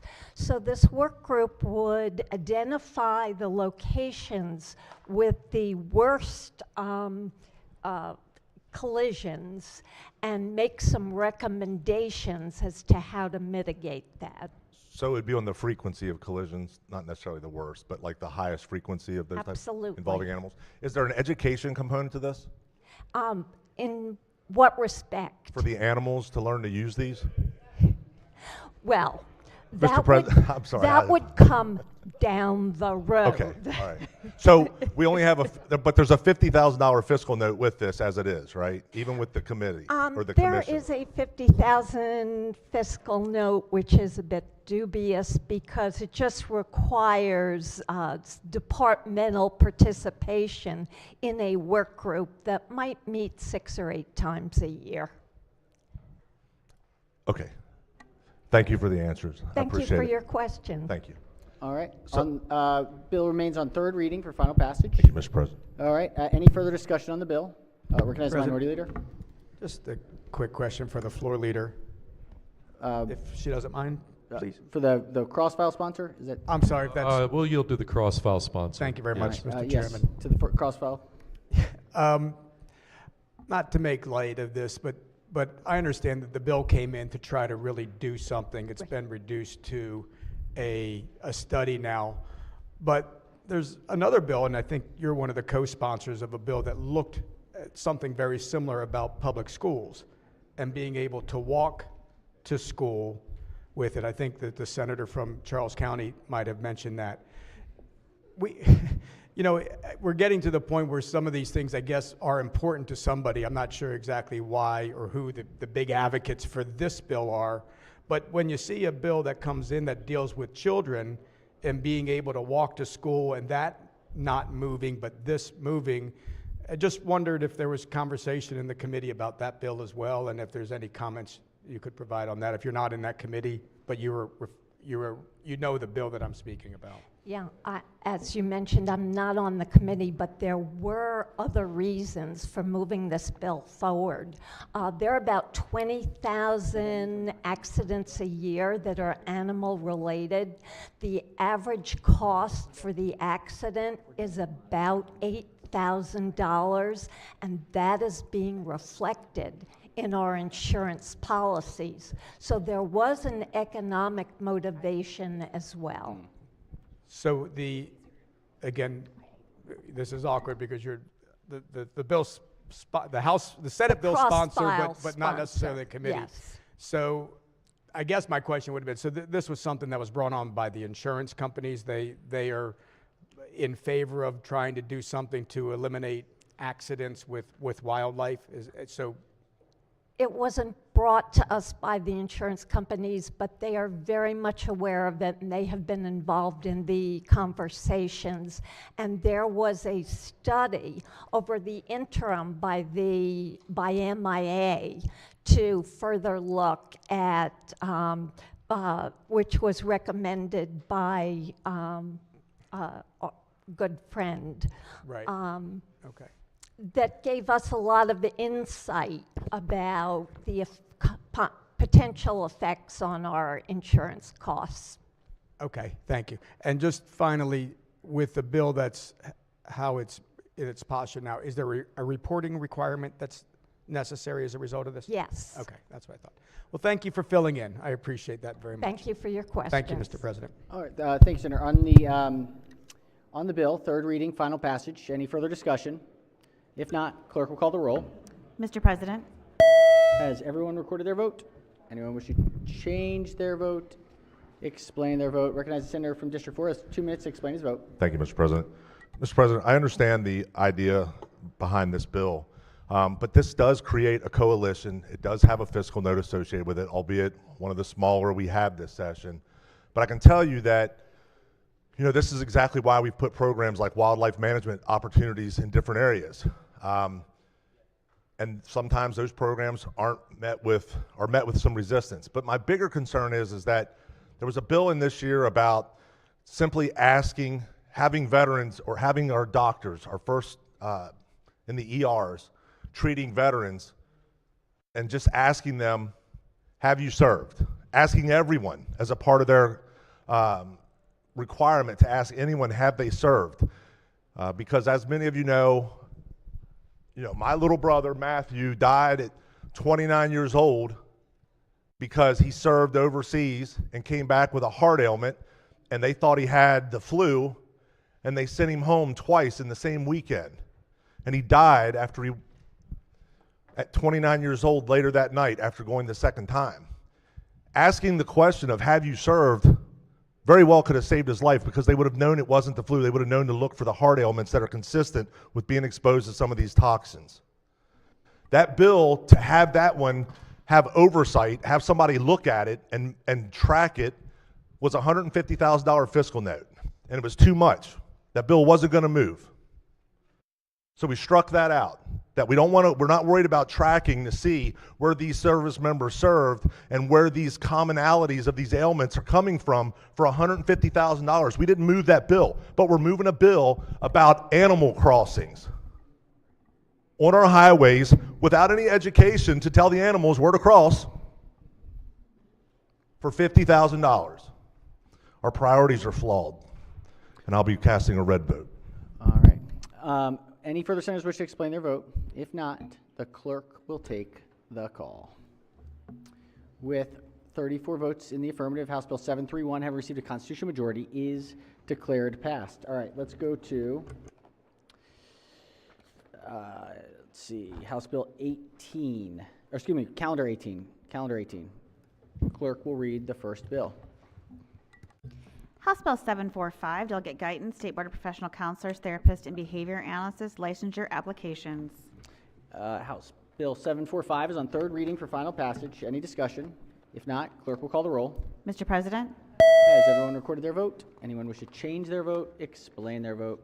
If not, the clerk will take the call. With 45 votes in the affirmative, House Bill 745 having received a constitutional majority is declared passed. Clerk, read the next bill. House Bill 795, Delegate Spiegel, Federal Public Service Loan Forgiveness Program Employee Certification and Awareness Materials. House Bill 795 is on third reading for final passage. Any discussion? If not, clerk will call the roll. Mr. President, Has everyone recorded their vote? Anyone wish to change their vote, explain their vote? If not, the clerk will take the call. With 33 votes in the affirmative, House Bill 795 having received a constitutional majority is declared passed. Clerk, read the next bill. House Bill 798, Delegate Lehman, Opioid Restitution Fund Interactive Dashboard. House Bill 798 is on third reading for final passage. Any discussion? If not, clerk will call the roll. Mr. President, Has everyone recorded their vote? Anyone wish to change their vote, explain their vote? If not, the clerk will take the call. With 47 votes in the affirmative, House Bill 798, having received a constitutional majority, is declared passed. Clerk will read the next bill. House Bill 855, Delegate Hill, Work Group on Establishing a Science, Technology, Best Practices, and Innovative Network, alterations. House Bill 855 is on third reading for final passage. Any discussion? If not, clerk will call the roll. Mr. President, Has everyone recorded their vote? Anyone wish to change their vote, explain their vote? If not, the clerk will take the call. With 46 votes in the affirmative, House Bill 855, having received a constitutional majority, is declared passed. Clerk will read the next bill. House Bill 930, Delegate Lopez, Public Health Abortion Grant Program Establishment. Mr. President. House Bill 930 is on third. Oh, yes, I recognize the minority whip on third reading. Thank you, Mr. President. I do have an amendment. Senator has an amendment. The pages will collect and distribute the senator's amendment.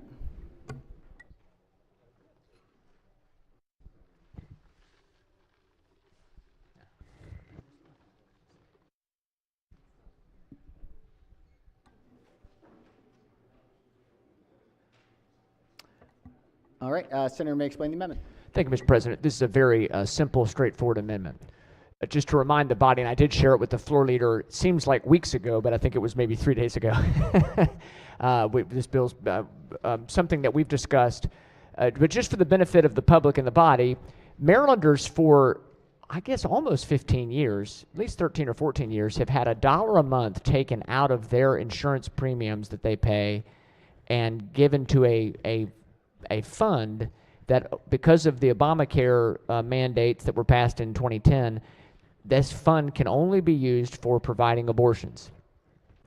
We've never really exercised the money in this to use for anything, so this is setting up a grant program to fund, to use every Marylander's ratepayer money, $12 a year, to pay for abortions and fund abortions.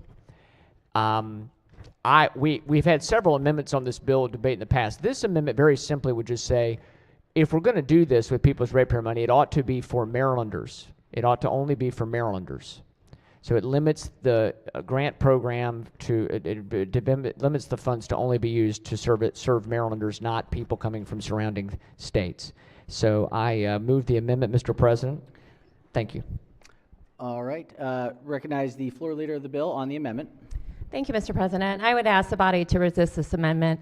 The money that's being held, these segregated accounts with insurance companies, they're being held and restricted only for use, not as to the individuals that could benefit from this money. I'd also remind this body that Marylanders overwhelmingly support access to abortion care, as was found in the most recent election. Our healthcare infrastructure here is under distress.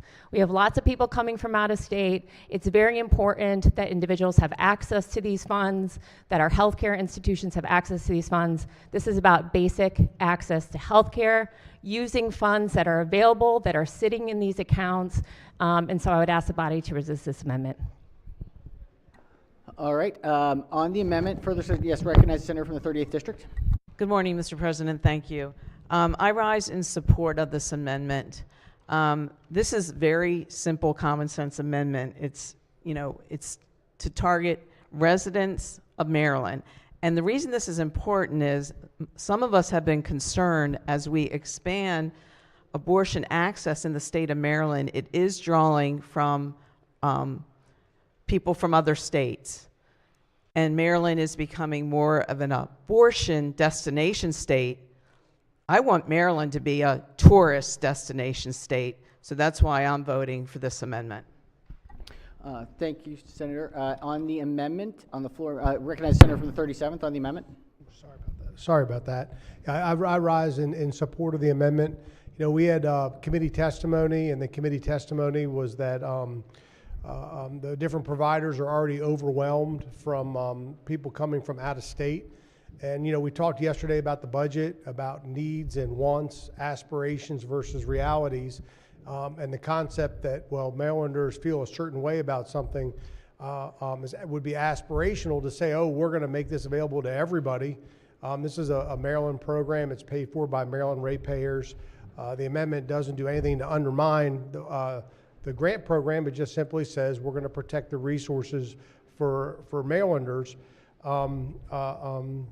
Again, don't be surprised, because we've already had testimony that these providers are overwhelmed with people coming from out of state. It was a testimony in the committee, and so the amendment just protects Marylanders. All right, thank you, Senator. On the amendment, any further senators who have not yet spoken wish to speak? If not, recognize the maker of the amendment. Thank you, Mr. President. Number one, I'd like to ask for a roll call on this amendment. Again, this is not, to the floor leader's comments, this is not about legality of abortion. Marylanders went and voted to have legal abortion. They wanted to put that in the Constitution. The right for reproductive freedom was the constitutional amendment. They did not vote to have their insurance dollars be taken and spent on just any program the state decides to set up that doesn't benefit Marylanders.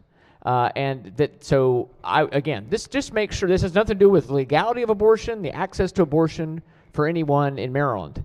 It just says we're going to make sure that we prioritize these Maryland ratepayer dollars for Maryland women. Thank you, Mr. President. Thank you, Senator. All right, on the amendment, if there's no further discussion, the clerk will call the roll. Mr. President? Has everyone recorded their vote?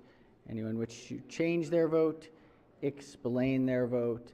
Chair, very briefly in explaining his vote, believes that Maryland is a place for freedom and bodily autonomy. And so that is why those who come to Maryland should feel that their bodies are being protected.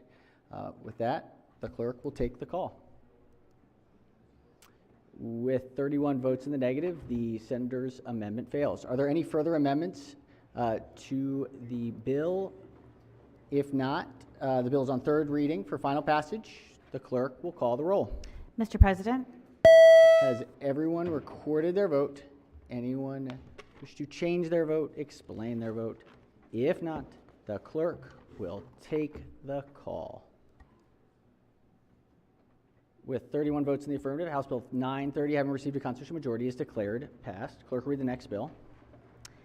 House Bill 936, Delegate Shetty, Health Insurance Cancellation and Non-Renewal of Coverage Required Notice. All right, House Bill 936 is on third reading for final passage. Any discussion? If not, the clerk will call the roll. Mr. President? Has everyone recorded their vote? Anyone wish to change their vote, explain their vote? If not, the clerk will take the call. With 46 votes in the affirmative, House Bill 936, having received a constitutional majority, is declared passed. Clerk, read the next bill. House Bill 938, Delegate Stein, Continuing Care Providers, Governing Bodies, Membership. House Bill 938 is on third reading for final passage. Any discussion? If not, clerk will call the roll. Mr. President? Has everyone recorded their vote? Anyone wish to change their vote, explain their vote? If not, the clerk will take the call. With 46 votes in the affirmative, House Bill 938, having received a constitutional majority, is declared passed. Clerk, read the next bill. House Bill 939, Delegate Pena-Melnick, Maryland Commission for Women, Maryland Collective to Advance Implementation of Coverage of Over-the-Counter Birth Control. House Bill 939 is on third reading for final passage. Any discussion? If not, clerk will call the roll. Mr. President? Has everyone recorded their vote? Anyone wish to change their vote? Explain their vote? If not, the clerk will take the call. Interesting. With 33 votes in the affirmative, House Bill 939, having received a constitutional majority, is declared passed. Clerk, read the next bill. House Bill 979, Delegate A. Johnson, Maryland Self-Storage Storage Act, Sale of Personal Property and Satisfaction of Lien Notice Requirements. House Bill 979 is on third reading for final passage. Any discussion? If not, clerk will call the roll. Mr. President? Has everyone recorded their vote? Anyone wish to change their vote, explain their vote? If not, the clerk will take the call. With 46 votes in the affirmative, House Bill 979, having received a constitutional majority, is declared passed. Clerk will read the next bill. House Bill 984, Delegate Crosby, Public Utilities, Electric Cooperatives, Rate Proceedings. House Bill 984 is on third reading for final passage. Any discussion? If not, clerk will call the roll. Mr. President? Has everyone recorded their vote? Anyone wish to change their vote, explain their vote? If not, the clerk will take the call. With 38 votes in the affirmative, House Bill 984, having received a constitutional majority, is declared passed. Clerk will read the next bill. House Bill 1080, Delegate Griffith, Local Government, Local Personnel, Leave with Pay. House Bill 1080 is on third reading for final passage. Any discussion? If not, clerk will call the roll. Mr. President, Has everyone recorded their vote? Anyone wish to change their vote? Explain their vote. If not, the clerk will take the call. With 46 votes in the affirmative, House Bill 1080, having received a constitutional majority, is declared passed. Clerk will read the next bill. House Bill 1087, Delegate Bhandari, Health Insurance, Step Therapy, or Fail First Protocols, Drugs to Treat Associated Conditions of Advanced Metastatic Cancer. House Bill 1087 is on third reading for final passage. Any discussion? If not, clerk will call the roll. Mr. President, Has everyone recorded their vote? Anyone wish to change their vote? Explain their vote. If not, the clerk will take the call. With 46 votes in the affirmative, House Bill 1087, having received a constitutional majority, is declared passed. Clerk will read the next bill. House Bill 1243, Delegate S. Johnson, Health Insurance Coverage for Specialty Drugs. House Bill 1243 is on third reading for final passage. Any discussion? If not, clerk will call the roll. Mr. President, Has everyone recorded their vote? Anyone wish to change their vote? Explain their vote. If not, the clerk will take the call. With 46 votes in the affirmative, House Bill 1243, having received a constitutional majority, is declared passed. Let's go to calendar number 19. Clerk will read the calendar. third reading House Bill Calendar Number 19, Consent Calendar Number 12. All right, calendar 19 is a consent calendar of bills out of finance. These are unamended bills. Senators, please take a look. They're on third reading for final passage. Are there any bills to be separated? If not, the clerk, Senator from District 2, tempted, halfway, 4, nope, okay, all right, clerk will call the roll. Mr. President, Has everyone recorded their vote? Anyone wish to change their vote? Explain their vote. If not, the clerk will take the call. With 46 votes in the affirmative, House bills on consent calendar number 12 having received a constitutional majority are declared passed. Let's take up the executive nominations report. This is report 9. Clerk, if the clerk could read the report. Report number 9, the Senate Executive Nominations Committee reports favorably on the attached appointments and recommends the Senate of Maryland advise and consent to these appointments. Clarence K. Lamb, Chair. All right, I recognize the Chair of the Committee. Thank you, Mr. President. Calendar number 9 is the calendar that includes some of the gubernatorial appointments from this past Monday's hearing.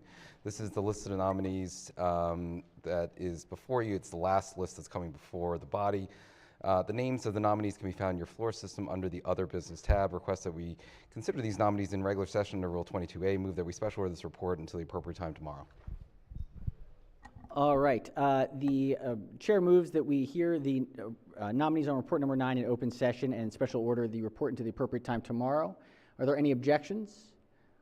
If not, the motion carries and the report will be special ordered to the appropriate time tomorrow. Senators, please take a look. If there are any names to be separated, make note to the Chair, who will pass it along to the Secretary's office. All right, let's take up, we have a couple things here, some of new business. Let's read these across. This is a message from the House number 3. Clerk will read the message.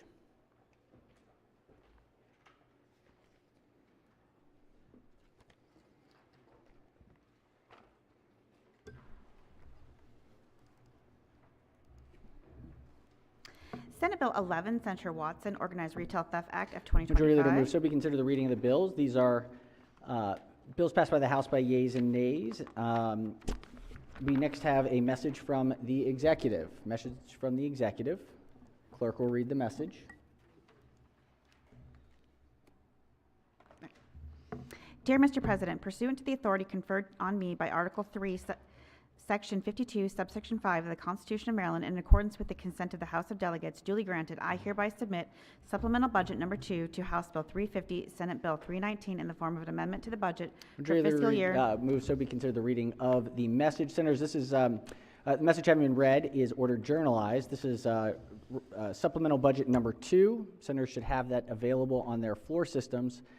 please feel free to take a look. These will be incorporated within the conference committee report. So additional adjustments that will be incorporated by the, in consideration by the House and Senate in the conference committee. So take a look. If there are any issues, please make sure to flag it to the committee. All right, that's that. Let's go back to third reading. We have some Senate bills left. This is Senate third reading calendar number 59. Clerk will read the first bill. Senate Bill 96, Senator Brooks, Environment Water Bottle Filling Stations Requirement. Senate Bill 96 is on third reading for final passage. Any discussion?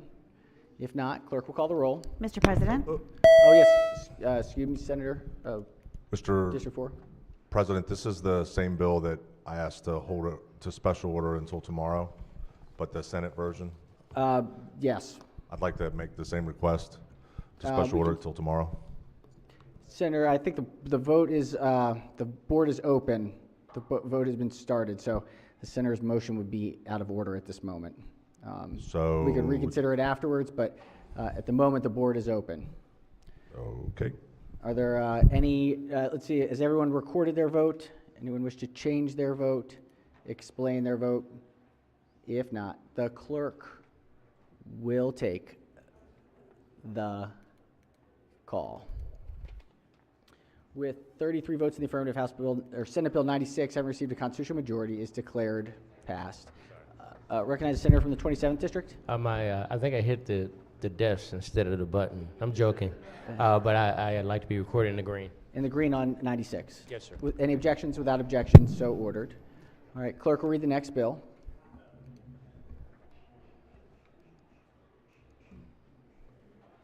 Senate Bill 118, Senator Waldstreicher, Motor Vehicle Speed Monitoring Systems Penalties. Senate Bill 118 is on third reading for final passage. Any discussion? If not, clerk will call the roll. Mr. President. Has everyone recorded their vote? Anyone wish to change their vote, explain their vote?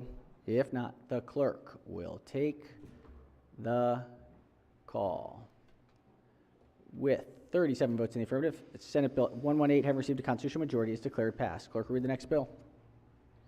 Senate Bill 428, the President Chesapeake Bay Legacy Act. Senate Bill 428 is on third reading for final passage. Any discussion? If not, clerk will call the roll. Mr. President.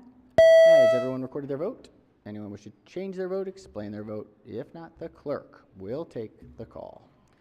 With 47 votes in the affirmative, Senate Bill 428 having received a constitutional majority is declared passed. Clerk will read the next bill. Senate Bill 930, Senator Guile, Environment Managed Aquifer Recharge Pilot Program Establishment. Senate Bill 930 is on third reading for final passage. Any discussion? If not, clerk will call the roll. Mr. President. Has everyone recorded their vote? Anyone wish to change their vote, explain their vote? If not, the clerk will take the call. With 45 votes in the affirmative, Senate Bill 930 having received a constitutional majority is declared passed. Clerk will read the next bill. Senate Bill 979, Senator Gazzone, Local Government Accommodations Intermediaries Hotel Rental Tax, Collection by Comptroller and Operations. Senate Bill 979 is on third reading for final passage. Any discussion? If not, clerk will call the roll. Mr. President. Has everyone recorded their vote? Anyone wish to change their vote, explain their vote? If not, the clerk will take the call. With 46 votes in the affirmative, Senate Bill 979 have received a constitutional majority is declared passed. All right, let's go to 26, third reading calendar number 26. All right, House bills on third reading. Clerk will read the first bill. House Bill 40, Chair, Environment Transportation Committee, Natural Resources, Fishing License and Stamps, alterations. House Bill 40 is on third reading for final passage. Any discussion? If not, clerk will call the roll. Mr. President. Has everyone recorded their vote? Anyone wish to change their vote, explain their vote? If not, the clerk will take the call. With 34 votes in the affirmative, House Bill 40 having received a constitutional majority is declared passed. Clerk will read the next bill. House Bill 272, Chair, Environment Transportation, Maryland Department of Planning, Modernization. House Bill 272 is on third reading for final passage. Any discussion? If not, clerk will call the roll. Mr. President. Has everyone recorded their vote? Anyone wish to change their vote, explain their vote? If not, the clerk will take the call. With 47 votes in the affirmative, House Bill 272, having received a constitutional majority, is declared passed. Clerk will read the next bill. House Bill 286, Chair, Environment and Transportation Committee, Local Comprehensive Planning and State Economic Growth, Resource Protection, and Planning Policy, Planning Principles. House Bill 286 is on third reading for final passage. Any discussion? If not, clerk will call the roll. Mr. President. Has everyone recorded their vote? Anyone wish to change their vote? Explain their vote. If not, the clerk will take the call. With 37 votes in the affirmative, House Bill 286, having received a constitutional majority, is declared passed. Clerk will read the next bill. House Bill 932, Delegate Corman, Public Ethics, Conflicts of Interest, and Blind Trust, Governor. House Bill 932 is on third reading for final passage. Any discussion? If not, clerk will call the roll. Mr. President. Has everyone recorded their vote? Anyone wish to change their vote? Explain their vote. If not, the clerk will take the call. With 45 votes in the affirmative, House Bill 932, having received a constitutional majority, is declared passed. Clerk will read the next bill. House Bill 1045, Delegate Pena-Melnick, Health Insurance, Family Planning Services, Confidentiality of Medical Records, Consumer Protections, Updates. House Bill 1045 is on third reading for final passage. Any discussion? If not, clerk will call the roll. Mr. President. Has everyone recorded their vote? Anyone wish to change their vote? Explain their vote. If not, the clerk will take the call. With 35 votes in the affirmative, House Bill 1045, having received a constitutional majority, is declared passed. Clerk will read the next bill. House Bill 1095, Montgomery County Delegation, Montgomery County Alcoholic Beverages, Beauty Salon, and Barbershop, License MC 3-25. House Bill 1095 is on third reading for final passage. Any discussion? If not, clerk will call the roll. Mr. President. Has everyone recorded their vote? Anyone wish to change their vote? Explain their vote. If not, the clerk will take the call. With 44 votes in the affirmative, House Bill 1095, having received a constitutional majority, is declared passed. It's the scissors and the drinking at the same time. Clerk will read the next bill. House Bill 1122, Delegate Feldmark, Office of Child Care Advisory Council, Membership Alterations. House Bill 1122 is on third reading for final passage. Any discussion? If not, clerk will call the roll. Mr. President. Has everyone recorded their vote? Anyone wish to change their vote? Explain their vote. If not, the clerk will take the call. With 46 votes in the affirmative, House Bill 1122, having received a constitutional majority, is declared passed. What is this one? Okay. This is calendar number 25. I must have gotten out of order here for some reason. That time of year. Madam Clerk's just keeping up. I go out of order, just letting it roll. All right, clerk will read the first bill. House Bill 25, Chair, Environment and Transportation Committee, Environment Reservoir Augmentation Permit Establishment. House Bill 25 is on third reading for final passage. Any discussion? If not, clerk will call the roll. Mr. President. Has everyone recorded their vote? Anyone wish to change their vote? Explain their vote. If not, the clerk will take the call. With 45 votes in the affirmative, House Bill 25, having received a constitutional majority, is declared passed. Clerk will read the next bill. House Bill 182, Delegate Stewart, Motor Vehicles, Speed Monitoring Systems, Penalties. House Bill 182 is on third reading for final passage. Any discussion? If not, clerk will call the roll. Mr. President. Has everyone recorded their vote? Anyone wish to change their vote? Explain their vote. If not, the clerk will take the call. With 35 votes in the affirmative, House Bill 182, having received a constitutional majority, is declared passed. Clerk will read the next bill. House Bill 325, Delegate Weems, Adult Education High School Diploma by Examination Requirements and Study. House Bill 325 is on third reading for final passage. Any discussion? If not, clerk will call the roll. Mr. President. Has everyone recorded their vote? Anyone wish to change their vote? Explain their vote. If not, the clerk will take the call. With 45 votes in the affirmative, House Bill 325, having received a constitutional majority, is declared passed. Clerk will read the next bill. House Bill 506, the Speaker, Chesapeake Bay Legacy Act. House Bill 506 is on third reading for final passage. Any discussion? If not, clerk will call the roll. Mr. President. Has everyone recorded their vote? Anyone wish to change their vote? Explain their vote. If not, the clerk will take the call. With 46 votes in the affirmative, House Bill 506, having received a constitutional majority, is declared passed. Clerk will read the next bill. House Bill 848, Delegate Pena-Melnick, Health Insurance, Adverse Decisions, Notices, Reporting, and Examinations. House Bill 848 is on third reading for final passage. Any discussion? If not, clerk will call the roll. Mr. President. Has everyone recorded their vote? Anyone wish to change their vote, explain their vote? If not, the clerk will take the call. With 46 votes in the affirmative, House Bill 848, having received a constitutional majority, is declared passed. Clerk will read the next bill. House Bill 850, Delegate Williams, Work Group on Creation of Data Dashboard for Public Work Contracts and Apprenticeships Establishment. House Bill 850 is on third reading for final passage. Any discussion? If not, clerk will call the roll. Mr. President, Has everyone recorded their vote? Anyone wish to change their vote, explain their vote? If not, the clerk will take the call. With 39 votes in the affirmative, House Bill 850, having received a constitutional majority, is declared passed. Clerk, read the next bill. House Bill 869, Delegate Pena-Melnick, Preserve Telehealth Access Act of 2025. House Bill 869 is on third reading for final passage. Any discussion? If not, clerk will call the roll. Mr. President, Has everyone recorded their vote? Anyone wish to change their vote, explain their vote? If not, the clerk will take the call. With 45 votes in the affirmative, House Bill 869, having received a constitutional majority, is declared passed. Clerk will read the next bill. House Bill 970, Delegate Woods, Health Insurance, Insulin Prohibition on Step Therapy or Fail First Protocols. House Bill 970 is on third reading for final passage. Any discussion? If not, clerk will call the roll. Mr. President, Has everyone recorded their vote? Anyone wish to change their vote, explain their vote? If not, the clerk will take the call. With 46 votes in the affirmative, House Bill 970 have received a constitutional majority, is declared passed. All right, we've got a consent, Senator from the 38th District. Yes, change vote HB 25 from yay to nay. 2-5 from yay to nay. Do we have the slip, Senator? Okay. All right. Any objections? Without objection, so ordered. Senator from the 7th District. House Bill 575, green to red, and there is a slip up front. Excellent. Thank you, Senator. All right. Any objections? Without objection, so ordered. Yes, recognize the Senator from Kent County. Vote change, Senate Bill 979, red to green. The chair objects. No. Any objections? Without objection, so ordered. Yes, Senator from the 32nd. Thank you, Mr. President. I missed a vote on House Bill 56. I'd like to be in the green.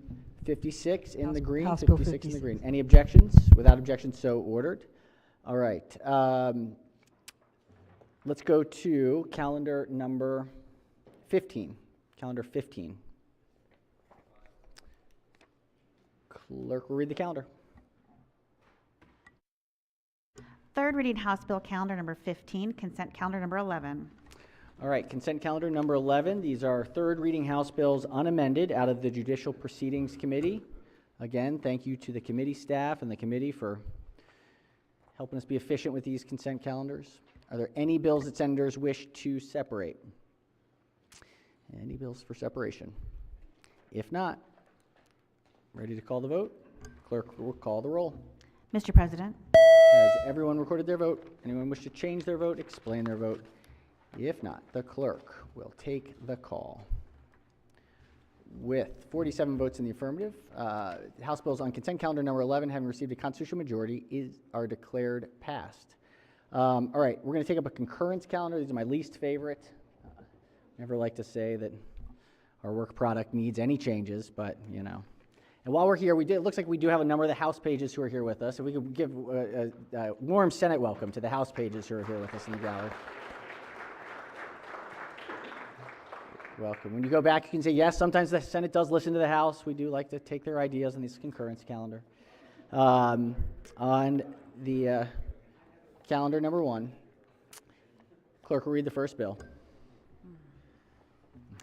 Senate Bill 156, Senator Louis Young, Work Group on Universal Newborn Nurse Home Visiting Services Establishment, motion to concur with House amendments. All right. Chair of the committee. Yes, recognize Chair of Finance. Thank you, Mr. President. Senate Bill 156 establishes a work group on newborn nurse home visiting services, and the House amendments add members to the work group and duties and alters the staffing, and the Senate Finance move to concur. All right. The committee urges the Senate to concur with the House amendments. Any discussion? Any objections? Without objection, the House amendments are adopted. Senate Bill 156 is again before the Senate for third reading, final passage. Any discussion? If not, clerk will call the roll. Mr. President, Has everyone recorded their vote? Anyone wish to change their vote, explain their vote? If not, the clerk will take the call. With 47 votes in the affirmative, Senate Bill 156, having received a constitutional majority, is declared passed. Clerk will read the next bill. House Bill 226, Chair Finance, Maryland Farms and Families Fund, Purpose and Use Alterations. Motion to concur with House amendments. All right, Chair of the committee. Thank you, Mr. President. Senate Bill 226 is a departmental bill that modifies the stated purpose and authorized uses of the Maryland Farms and Families Fund within the Maryland Department of Agriculture. The House amendment is non-substantive and conforms the Senate bill to the House cross-file as passed by Senate earlier this session. Finance Committee moves to concur. All right, the committee moves to concur with the House amendments. Any discussion? Any objection to the House amendments? Without objection, the House amendments are adopted. Senate Bill 226 is now again before the Senate on third reading for final passage. Any discussion? If not, clerk will call the roll. Mr. President, Has everyone recorded their votes? Anyone wish to change their vote, explain their vote? If not, the clerk will take the call. With 47 votes in the affirmative, Senate Bill 226, having received a constitutional majority, is declared passed. Clerk will read the next bill. Senate Bill 372, Senator Bidel, Preserve Telehealth Access Act of 2025. Motion to concur with House amendments. Recognizing Chair of the committee. Thank you, Mr. President. Senate Bill 372 makes permanent the provisions of law specifying that telehealth includes audio-only telephone conversations between a healthcare provider and a patient. The House amendments alters the prohibition on healthcare providers prescribing opioids through telehealth by providing an additional exception when there is an ongoing bona fide provider-patient relationship that included an in-person assessment. Move to concur. All right, the chair moves that we concur with the House amendments. Any discussion? Any objection to the House amendments? Without objection, the House amendments are adopted. Senate Bill 372 is back before the Senate. Third reading, final passage. Any discussion? If not, clerk will call the roll. Mr. President, Has everyone recorded their vote? Anyone wish to change their vote, explain their vote? If not, the clerk will take the call. With 46 votes in the affirmative, Senate Bill 372, having received a constitutional majority, is declared passed. Clerk will read the next bill. Senate Bill 594, Senator Ellis, Public Health, Use of Opioid Fund and Training under the Overdose Response Program. Motion to concur with House amendments. Recognizing the chair of the committee. Thank you, Mr. President. The House amendments authorize the fund to be used for addressing socioeconomic disparities in access to prevention, harm reduction, treatment, and recovery support services. This amendment aligns the Senate bill with the cross-file House Bill 729, which passed the Finance Committee earlier this session. The Finance Committee moves to concur. All right, Chair moves that we concur with the House amendments. Any discussion? Any objection to the House amendments? Without objection, the House amendments are adopted. Question now is on, Senate Bill 594 is again before us on third reading for final passage. Any discussion? If not, clerk will call the roll. Mr. President, Has everyone recorded their vote? Anyone wish to change their vote, explain their vote? If not, the clerk will take the call. With 47 votes in the affirmative, Senate Bill 594, having received a constitutional majority, is declared passed. Clerk will read the next bill. Do the script. Senate Bill 665, the President, Maryland Uniform Disposition of Abandoned Property Act, revisions. Recognizing Motion to Chair of the concur. committee. Thank you, Mr. President. Senate Bill 665 generally modernizes the Maryland Uniform Disposition of Abandoned Property Act, which governs the distribution of abandoned property. The House amendments conform the Senate bill to the House cross-file as it passed the Senate earlier this session. Move to concur. All right, Chair moves that the Senate concur with the House amendments. Any discussion? Any objections to the House amendments? Without objection, the House amendments are adopted. Senate Bill 665 is again before the Senate on third reading for final passage. Any discussion? If not, clerk will call the roll. Mr. President, Has everyone recorded their vote? Anyone wish to change their vote, explain their vote? If not, the clerk will take the call. With 47 votes in the affirmative, Senate Bill 665, have received a constitutional majority, is declared passed. Clerk will read the next bill. Senate Bill 684, Senator Augustine, Public Health, Health Equity Dashboard. Recognize the chair of the committee. Thank you, Mr. President. Senate Bill 684 requires the Department of Health, in collaboration with the Commission on Health Equity, to develop a clear and easy to understand health disparity data dashboard. The House amendments require the dashboard to include information on body mass index. The amendment aligns the Senate bill with the House bill crossfile that passed the Finance Committee earlier this session. Move to concur. The chair moves that we concur with the House amendments. Any discussion or objection with the House amendments? Without objection, the House amendments are adopted. Senate Bill 684 is back before the Senate on third reading for final passage. Any discussion? If not, clerk will call the roll. Mr. President, Has everyone recorded their vote? Anyone wish to change their vote? Explain their vote. If not, the clerk will take the call. With 47 votes in the affirmative, Senate Bill 684, having received a constitutional majority, is declared passed. Clerk will read the next bill. Senate Bill 776, Senator Bidel, Work Group to Study the Rise in Adverse Decisions in State Healthcare Systems Establishment. Recognizing Chair of the Committee. Thank you, Mr. President. Senate Bill 776 establishes a work group to study the rise in adverse decisions in the state healthcare system. The House amendment adds another physician to the work group. Move to concur. All right, the chair moves that we concur with the House amendments. Any objection to the House amendments? Any discussion? Without objection, the House amendments are adopted. Senate Bill 776 is again before the Senate on third reading for final passage. Any discussion? If not, clerk will call the roll. Mr. President, Has everyone recorded their vote? Anyone wish to change their vote? Explain their vote. If not, the clerk will take the call.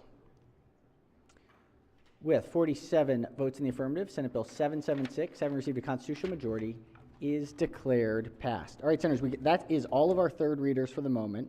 We're going to move to some second readers, and we're going to start with the Finance Committee. So let's go. We're going to start with report number 44. If we could get the Finance Report number 44. Clerk will read the first bill. House Bill 32, Delegate Terkudian, Maryland Department of Health Forensic Review Board, established, favorable. All right, recognize the senator from the 37th District as the floor leader. Thank you, Mr. President. House Bill 32 is identical to Senate Bill 43, which passed the Senate unanimously earlier this session. The bill requires the Department of Health to establish a forensic review board at each facility that has persons committed as not criminally responsible. There are no amendments. I move the adoption of the favorable committee report. Floor leader moves for the adoption of the favorable committee report. Any discussion? Any objections? Without objection, the favorable committee report is adopted. Are there any amendments to the bill or its title? Seeing none, House Bill 32 is hereby ordered passed for third reading. Clerk will read the next bill. House Bill 466, Delegate Kipke, Health Equity Equality for Service Members Act, favorable.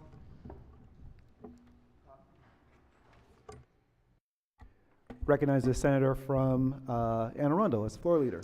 Thank you very much, Mr. President Pro Tem. House Bill 466 is identical to Senate Bill 277, which passed the Senate unanimously earlier this session. The bill generally establishes uniform definitions related to the military in the general provisions, health general, health occupations, housing and community development, and state government articles of the Maryland Code, primarily by reference to definitions in the U.S. Code. There are no amendments. There is no fiscal impact. I move the adoption of the favorable committee report.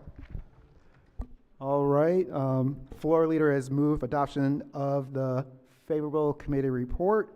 Are there any objections to the committee report? Hearing none, committee report is adopted.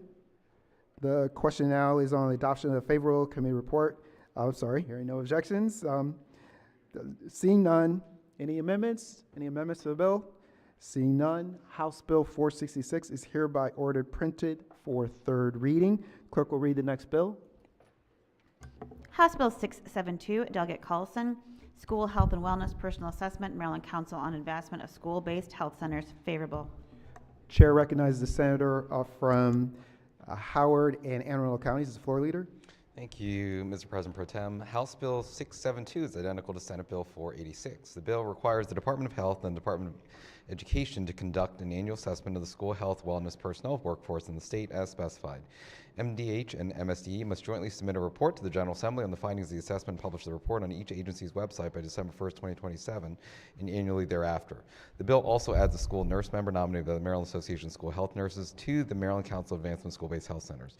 There are no amendments. Move the adoption of the favorable committee report. Chair has moved adoption of the favorable committee report. Any discussion? Hearing any amendments? Hearing no amendments, seeing none, House Bill 672 is hereby ordered printed for third reader. Clerk will read the next bill. House Bill 728, Delegate Rosenberg, Opioid Restitution Fund, authorized uses. Senator from Charles County is the floor leader. Thank you, Mr. President Pro Tem. House Bill 728 is identical to Senate Bill 495, which passed the Senate earlier this session. This bill alters the authorized uses of the Opioid Restitution Fund to include providing funds for operating expenses and personnel costs for the Opioid Enforcement Unit within the Office of the Attorney General, and requires the Office of the Attorney General to submit an annual report on the activities of the Opioid Enforcement Unit. The bill sunsets after 4 years. There are no amendments. Mr. Pro Tem, I move the adoption of the favorable committee report. Floor leader has moved for adoption of the favorable committee report. Any discussion? Are there any objections to the report? Hearing none, the favorable committee report is adopted. Are there any amendments to the bill or its title? Seeing none, House Bill 728 is hereby ordered passed to third reading. Clerk will read the next bill. House Bill 765, Delegate Ivy, Hospital's Medical Debt Collection, Sale of Patient Debt, favorable. Chair recognizes the senator from Baltimore County as the floor leader. Thank you, Mr. Senate Pro Temp. House Bill 765 authorize a hospital to sell debt owed by a patient for hospital services to a government unit or an entity under contract with the unit or a tax-exempt nonprofit organization for the sole purpose of canceling the debt.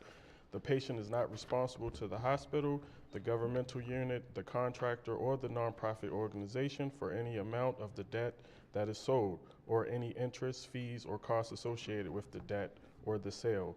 The Health Services Cost Review Commission must treat the amount of payments to hospitals for debt as an offset to uncompensated care amounts reported by the hospital. The bill sunsets June 30, 2028. There are no amendments. There is no fiscal impact. There was no opposition at the committee hearing. I move the adoption of the favorable committee report. Floor leader has moved for adoption of the favorable committee report. Any discussion?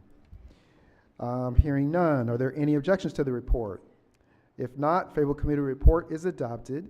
Are there any amendments to the bill or its title? Seeing none, House Bill 765 is hereby ordered passed to third reading. Clerk will read the next bill. House Bill 971, Delegate Pruski, Anne Arundel County Crownsville Hospital Memorial Park Advisory Committee. Chair recognizes the senator from Anne Arundel as the floor leader.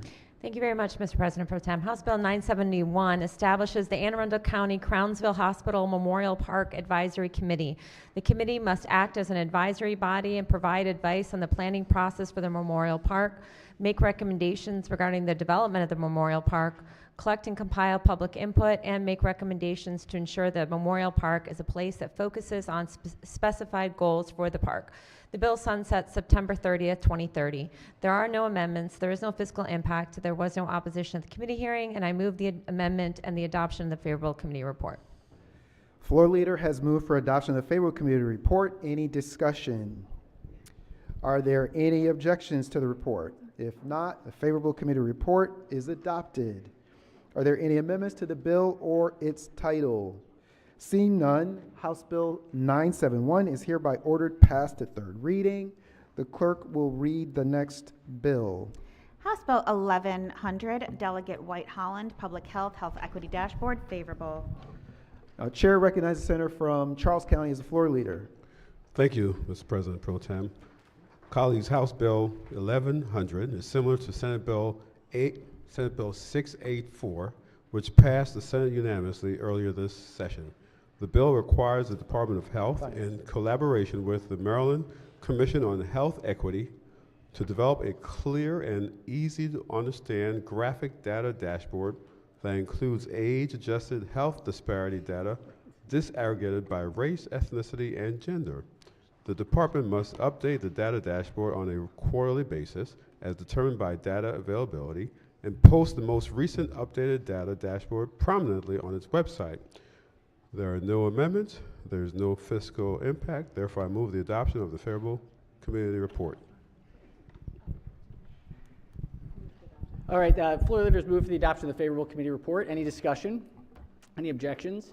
Without objection, the favorable committee report is adopted. Are there any amendments to the bill or its title? Seeing none, House Bill 1100 is hereby ordered printed for third reading. All right, let's go to Report 45. Clerk will read the bill. First bill.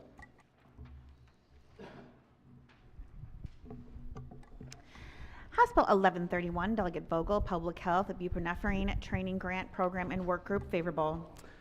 Recognized Senator from District 8 is the floor leader. Thank you, Mr. President. House Bill 1131 establishes the buprenorphine training grant program in the Department of Health to assist a county with offsetting the cost of training paramedics to administer buprenorphine. The governor must include an appropriation in the annual budget bill of at least $50,000 from the Opioid Restitution Fund for the program. The Maryland Office of Overdose Response must establish a work group to study access of buprenorphine in the state and report to the specified committees of the General Assembly by December 2025. The work group provisions sunset in 2026. Provisions establishing the grant program, including the mandated appropriation, sunsets in 2030. There are no amendments. There was no opposition at the committee hearing. I move the adoption of the favorable committee report. Floor leader moves to the adoption of the favorable committee report. Any discussion? Any objections? Without objection, the favorable committee report is adopted. Are there any amendments to the bill or its title? Seeing none, House Bill 1131 is hereby ordered passed for third reading. Clerk, read the next bill. House Bill 1143, Delegate Bagnall, Maryland Cooperative to Improve Children's Oral Health Through School-Based Programs, establishment. All right, recognize the Senator from District 12 as the floor leader. Thank you, Mr. President. House Bill 1143 is identical to Senate Bill 988. The bill establishes a Maryland Collaborative to Improve Children's Oral Health Through School-Based Health Programs to study and make recommendations to improve the oral health of children in the state through school-based dental programs. There are no amendments. Move the adoption of the favorable committee report. All right, floor leader moves to the adoption of the favorable committee report. Any discussion? Any objections? Without objection, the favorable committee report is adopted. Are there any amendments to the bill or its title? Seeing none, House Bill 1143 is hereby ordered passed for third reading. Senators, really quickly, I probably should have done it in between calendars, but just schedule-wise, we're probably here for at least another 90 minutes, and so if senators want to reach out to their staff about food or lunch and want to step off to eat, we're going to try and get through the full desk, so at least probably 90 minutes. So just keep that in mind as you are planning out your schedules. All right, clerk will read the next bill. House Bill 1335, Caroline County Delegation, Caroline County Alcoholic Beverages, Rural Special Event Venue License and Multiple Event Licenses, favorable with 2 amendments. House Bill 1335 is on third reading for final passage. Any discussion? Second read. Well, I'm sorry. Whew. All right. Back in it. Yep. It is on second reader. We'd like to hear from the senator from Caroline County as the floor leader. Thank you very much, Mr. President. As amended, House Bill 1335 is identical to Senate Bill 910, which passed the Senate unanimously earlier this session. The bill establishes a special event venue beer, wine, and liquor license in Caroline County. The bill also authorizes the holder of a multiple event license to store alcoholic beverages on a licensed premise between events. Amendment number 1 is technical. Amendment number 2 strikes language limiting the special event venue license to venues zoned as a rural special event venue under county law and makes conforming changes. There's no fiscal impact. I move the amendments and the adoption of the favorable committee report. Floor leader moves the adoption of the 2 committee amendments and the favorable committee report. Any discussion? Any objections? Without objection, the 2 committee amendments are adopted. Question now on the amended report. Any discussion? Any objections? Without objection, the amended report is adopted. Are there any amendments to the bill or its title? Seeing none, House Bill 1335 is hereby ordered passed for third reading. Clerk will read the next bill. House Bill 1380, Delegate Pena Melnick, Healthcare Facilities, Hospitals, and Freestanding Birthing Centers, Perinatal Care Standards. Recognize the senator from Anne Arundel as the floor leader. Thank you, Mr. President. House Bill 1380 is identical to Senate Bill 676.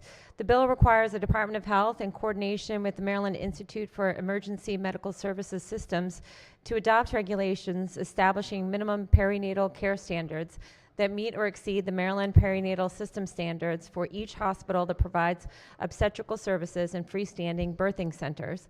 The department must adopt the regulations by October 1st, 2026. Each hospital and freestanding birthing center must meet the standards as a condition of licensure. There are no amendments. There is no fiscal impact. I move the adoption of the favorable committee report. Floor leader moves to the adoption of the favorable committee report. Any discussion? Any objection? Without objection, the favorable committee report is adopted. Are there any amendments to the bill or its title? Seeing none, House Bill 1380 is hereby ordered passed for third reading. Clerk, read the next bill. House Bill 1478, Delegate Hill, Public Health, reporting on establishing a directory of home health care providers. Favorable. Recognize the senator from the 28th as the floor leader. Thank you, Mr. President. Colleagues, House Bill 1478 requires the Maryland Department of Health by December 31, 2025 to report on the feasibility of establishing and maintaining an online directory of home health care providers. The department must consult with specified stakeholders and submit the report to the Senate Finance Committee and the House Health and Government Operations Committee. There are no amendments. There is no fiscal impact. Mr. President, I move the adoption of the favorable committee report. All right, floor leader moves to the adoption of the favorable committee report. Any discussion? Any objections? Without objection, the favorable committee report is adopted. Are there any amendments to the bill or its title? Seeing none, House Bill 1478 is hereby ordered passed for third reading. Clerk, read the next bill. House Bill 1481, Delegate Hill, Disability Services Adapted Vehicle Access Pilot Program, established. Favorable. Recognizing the senator from Kenton County as the floor leader. Thank you very much, Mr. President. House Bill 1481 establishes the Adapted Vehicle Access Pilot Program in the Department of Disabilities to provide adapted vehicles to eligible individuals who do not qualify for other programs offered by the department. The department must prioritize individuals who reside in areas with limited access to public transportation. The department must submit a specified report by December of 2028 outlining the work of the pilot program and recommending whether the program should be extended or expanded. The bill sunsets in 2030. There are no amendments. There's no fiscal impact. There was no opposition at the committee hearing. I move for the adoption of the favorable committee report. Floor leader moves for the adoption of the favorable committee report. Any discussion? Any objections? Without objection, the favorable committee report is adopted. Are there any amendments to the bill or its title? Seeing none, House Bill 1481 is hereby ordered passed for third reading. Let's go to Education, Energy, and the Environment. This is report number 31. Clerk will read the first bill. Education, Energy, and the Environment Report number 31, consent calendar number 16. All right, let's see. Clerk will read the first bill. Oh, wait, I'm sorry. 31? Did I say 31? I did say 31. I'm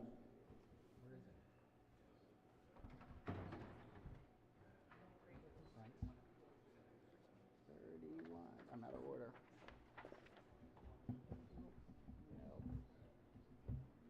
That's all right. Let's do 33. Can we do 33? Let's go to 33.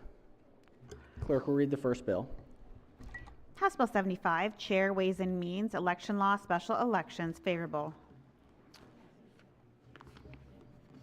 All right, recognize the senator from Prince George's as the floor leader. Thank you, Mr. President. This emergency departmental bill makes changes to state law governing special elections, and it was passed unanimously by, and it is identical to Senate Bill 262 as passed unanimously by the Senate. I move adoption of the favorable committee report. All right, floor leader moves to the adoption of the favorable committee report. Any discussion? Any objections? Without objection, the favorable committee report is adopted. Are there any amendments to the bill or its title? Seeing none, House Bill 75 is hereby ordered passed for third reading. Clerk will read the next bill. House Bill 197, Delegate Pasteur, Public Schools, Restorative Practice Schools, Comprehensive Plan. Favorable. Recognizing Senator from District 10 as the floor leader. Thank you, Mr. President. This bill is identical to Senate Bill 68 as passed by the Senate. The bill requires that the Maryland State Department of Education, by July 1, 2026, develop a comprehensive plan for establishment of restorative practice schools. And two, upon request, provide technical assistance on becoming a restorative practice school. Yeah. There are no committee amendments, and I move the adoption of the favorable committee report. All right, floor leader moves the adoption of the favorable committee report. Any discussion? Any objections? Without objection, the favorable committee report is adopted. Are there any amendments to the bill or its title? Seeing none, House Bill 197 is hereby ordered passed for third reading. Clerk will read the next bill. House Bill 199, Chair Ways and Means, Election Law, Notice to Permanent Absentee Voters, favorable. All right, recognize the senator from the 23rd as the floor leader. Thank you, Mr. President. Colleagues, this bill is identical to Senate Bill 257 as passed by the Senate. This departmental bill alters provisions governing State Board of Elections outreach to permanent absentee voters prior to an election to confirm that they are on the permanent absentee list and to confirm their address and the method by which they wish to receive the absentee ballot. There are no committee amendments. I move adoption of the favorable committee report. All right, floor leader moves to the adoption of the favorable committee report. Any discussion? Any objections? Without objection, the favorable committee report is adopted. Are there any amendments to the bill or its title? Seeing none, House Bill 199 is hereby ordered passed for third reading. Clerk will read the next bill. House Bill 324, Delegate Corman, County Board of Education Anti-Bias Training for Members Requirement, County Board Members Anti-Bias Training Act, favorable. Yes, Mr. President. I'll recognize the chair of the committee. The floor. Thank you, Mr. President. This bill is identical to Senate Bill 293 as passed by the Senate. The bill requires each member of a local board of education to complete an anti-bias training program at least once during their term. The training program must be the same as that provided to public school employees. However, the anti-bias training for board members must be conducted separately from the training provided to public school employees. No committee amendments, Mr. President. I move adoption of the favorable committee report. This, just to say, it corrects an oversight from a bill from last year. The question of what constitutes a school employee. Boards of education were inadvertently not included in that definition, so this corrects the bill from last year. All right. The floor leader moves to the adoption of the favorable committee report. Any discussion? Any objections? Without objection, the favorable committee report is adopted. Are there any amendments to the bill or its title? Seeing none, House Bill 324 is hereby ordered passed for third reading. Clerk will read the next. Is that the last one on the calendar? It is. All right. Let's go to now to report number 31. Clerk will read the calendar. Education, Energy, and the Environment Report number 31, Consent Calendar number 16. All right, this is calendar 31, consent calendar 16. Recognize the chair of the committee. Yes, Mr. President. This consent calendar includes environmental, natural resource emergency management bills, all identical cross files of bills that passed the Senate unanimously earlier in the session, and there are no amendments, Mr. President. So I move the consent calendar. All right. Chair moves for the adoption of the favorable committee report for House bills on consent calendar number 16 out of the committee. Senators, are there any bills that senators wish to separate out and consider independently? If not, any discussion of the report? Any objections? Without objection, the favorable committee report is adopted for House bills on consent calendar number 16, and they are ordered passed for third reading.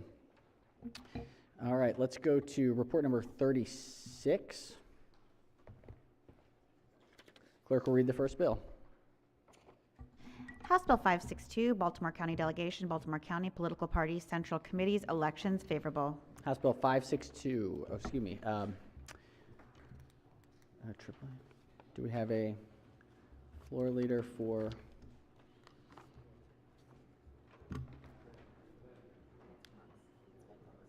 Senator from District 10? Excellent. No worries. Thank you, Mr. President. This bill reduces from 4 to 3 the number of members elected to the Baltimore County Republican Party's Central Committee from each councilmanic district in Baltimore County. The bill also alters the provision that defines the membership of the Baltimore County Democratic Party Central Committee based on legislative district. There are no committee amendments. The fiscal impact is none. I move the adoption of the favorable committee report. Floor leader moves to the adoption of the favorable committee report. Any discussion? Any objections? Without objection, the favorable committee report is adopted. Are there any amendments to the bill or its title? Seeing none, House Bill 562 is hereby ordered passed for third reading. Clerk, read the next bill. House Bill 716, Chair, Environment and Transportation Committee, Housing and Community Development, Statewide Rental Assistance Voucher Program Eligibility Alterations, favorable. Recognize the Vice Chair of the Committee as the floor leader. Thank you, Mr. President. Just announcing here that the floor system has a glitch at the moment, and these aren't coming up as highlighted, but we can move forward, and our wonderful tech people are working on fixing that. House Bill 716 is a departmental bill that will just acknowledge some of the changes made in terms of indirect costs. We've passed an indirect cost bill already this session for nonprofits. This would make sure that the accounting for our affordable housing vouchers and stuff would also be included in this. We may come back with a floor amendment on third reader. Just thought I'd announce that. Thank you. Move the adoption of the favorable committee reports with no amendments. All right, floor leader moves for the adoption of House Bill 716. Moves for the adoption of the favorable committee report. Any discussion? Any objections? Without objection, the favorable committee report is adopted. Are there any amendments to the bill or its title? Seeing none, House Bill 716 is hereby ordered passed for third reading. Clerk, read the next bill. House Bill 774, Delegate Davis, Higher Education Hunger-Free Campus Grant Program Alterations, favorable of 2 amendments. House Bill 774. Senator Washington is the floor leader. Can we perhaps put this? Oh, you got it? Okay. Senator from Prince George's will. Oh, Senator, I think you can bring it over yours.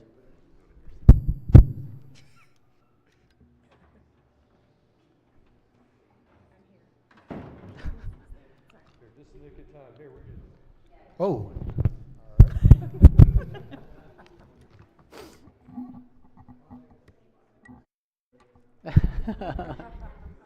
Thank you very Senator much. from the 43rd on the report.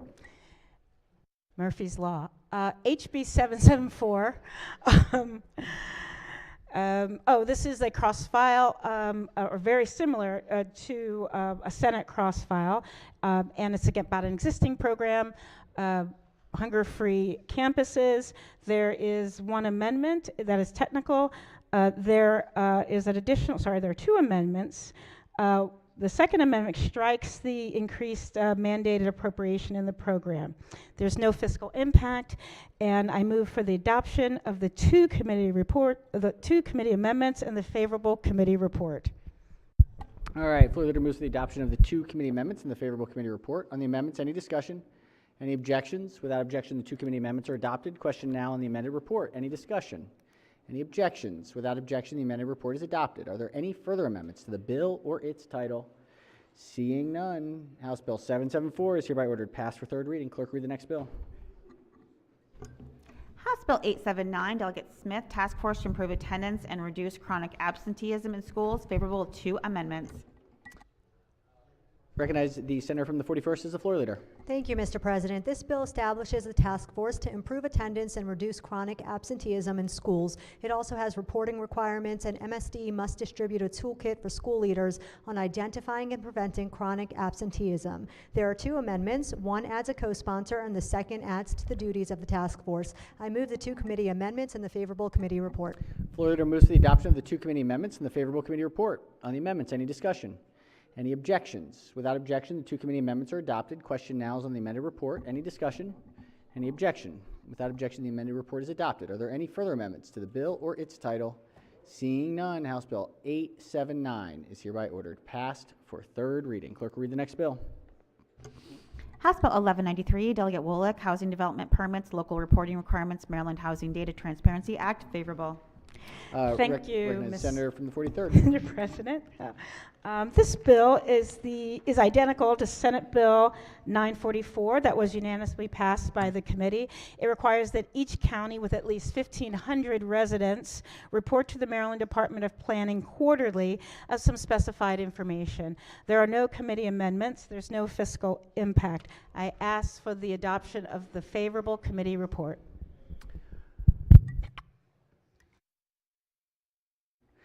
Floor leader moves to the adoption of the favorable committee report. Any discussion? Any objection? Without objection, the favorable committee report is adopted. Are there any amendments to the bill or its title? Seeing none, House Bill 1193 is hereby ordered passed for third reading. Clerk, read the next bill. House Bill 1204, Delegate Patterson, Public and Non-Public Schools, Student Elopement, Notice of Reporting Requirements, ACES Law, favorable. All right. I recognize the senator from the 38th as the floor leader. Thank you, Mr. President. House Bill 1204 requires that each time a student attempts or accomplishes an elopement, and an elopement in this case means leaving a school campus without the permission of a responsible school staff member, the school must notify the student's parent or guardian on the same day as the incident. At least annually, a school or a student's individualized education program, known as IEP, team must review and address wandering or elopement behavior in updating the student's IEP, individualized education program plan, or behavioral intervention plan. This bill applies to public schools, the Maryland School for the Blind, Maryland School for the Deaf, and non-public schools. A school must develop policies and procedures to implement the bill's provisions. There are no committee amendments, and I move adoption of this favorable committee report for HB 1204. All right. Floor leader moves for the adoption of the favorable committee report. Every same day notification. Okay. All right. Question is on the report. Any discussion? Any objections? Without objection, the favorable committee report is adopted. Are there any amendments to the bill or its title? Seeing none, House Bill 1204 is hereby ordered passed for third reading. Clerk will read the next bill. House Bill 1344, Delegate D. Jones, Department of General Services, Assessment of State-Owned Facilities, Child Care Centers, favorable with one amendment. Recognize the senator from the 41st as the floor leader. Thank you, Mr. President. This bill requires DGS to conduct an assessment of all facilities owned by the state and operated by the agencies supported by DGS to evaluate whether a facility or a portion of a facility is suitable to lease to a child care center. There are reporting requirements, and there is one amendment, and the amendment conforms the reporting requirement regarding facilities to the requirements of the assessment. I move adoption of the one committee amendment and the favorable committee report. Floor leader moves for the adoption of the one committee amendment and the favorable committee report. On the amendment, any discussion? Any objection? Without objection, the one committee amendment is adopted. Question now is on the amended report. Any discussion? Any objections? Without objection, the favorable report as amended is adopted. Are there any further amendments to the bill or its title? Seeing none, House Bill 1344 is hereby ordered passed for third reading. Let's stick with...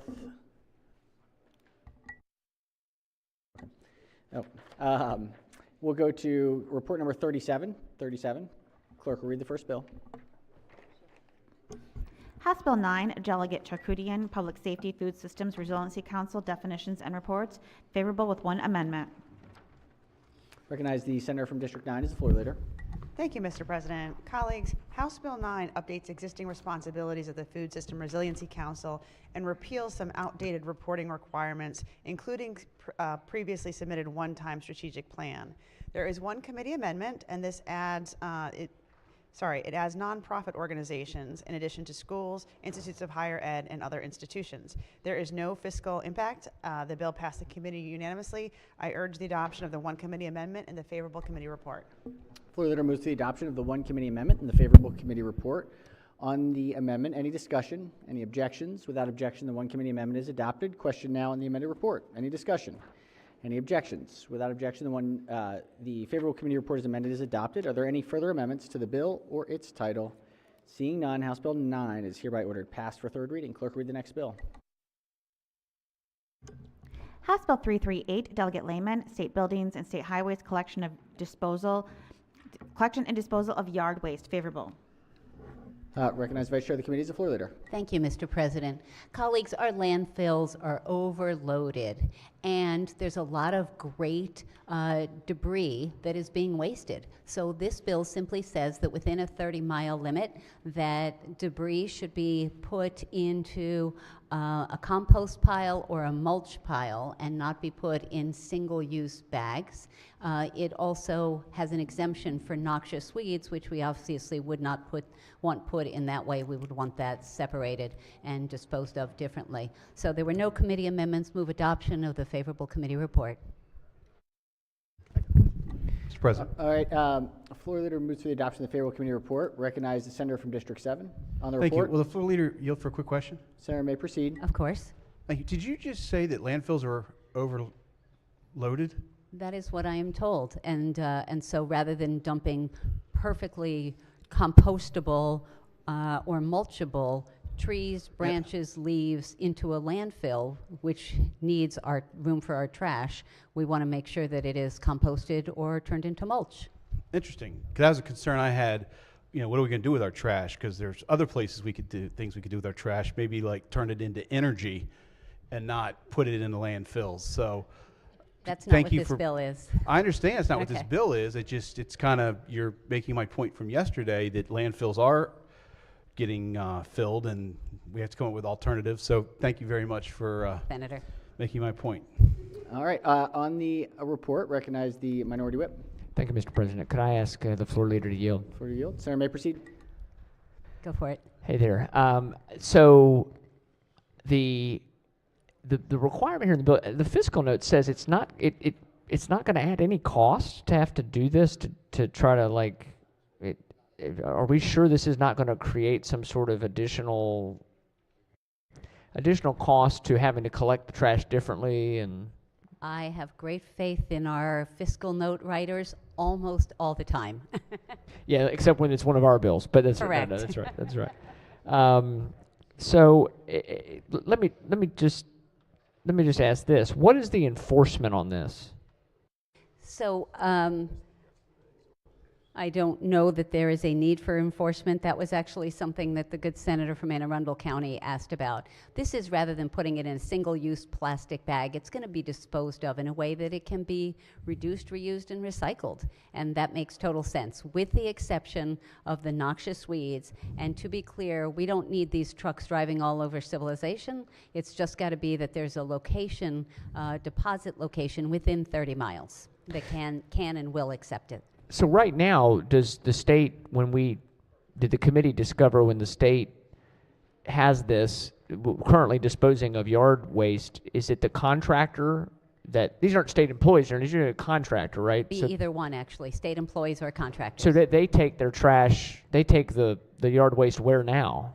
A lot of times to landfills, and that's what we want to try to divert them so that they can be composted or recycled, mulched, used in productive ways. As long as it's within 30-mile radius? Correct.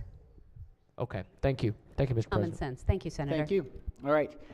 Question is on the adoption of the favorable committee report. Any further discussion? Any objections? Without objection, the favorable committee report is adopted. Are there any amendments to the bill or its title? Seeing none, House Bill 338 is hereby ordered passed for third reading. Clerk, read the next bill.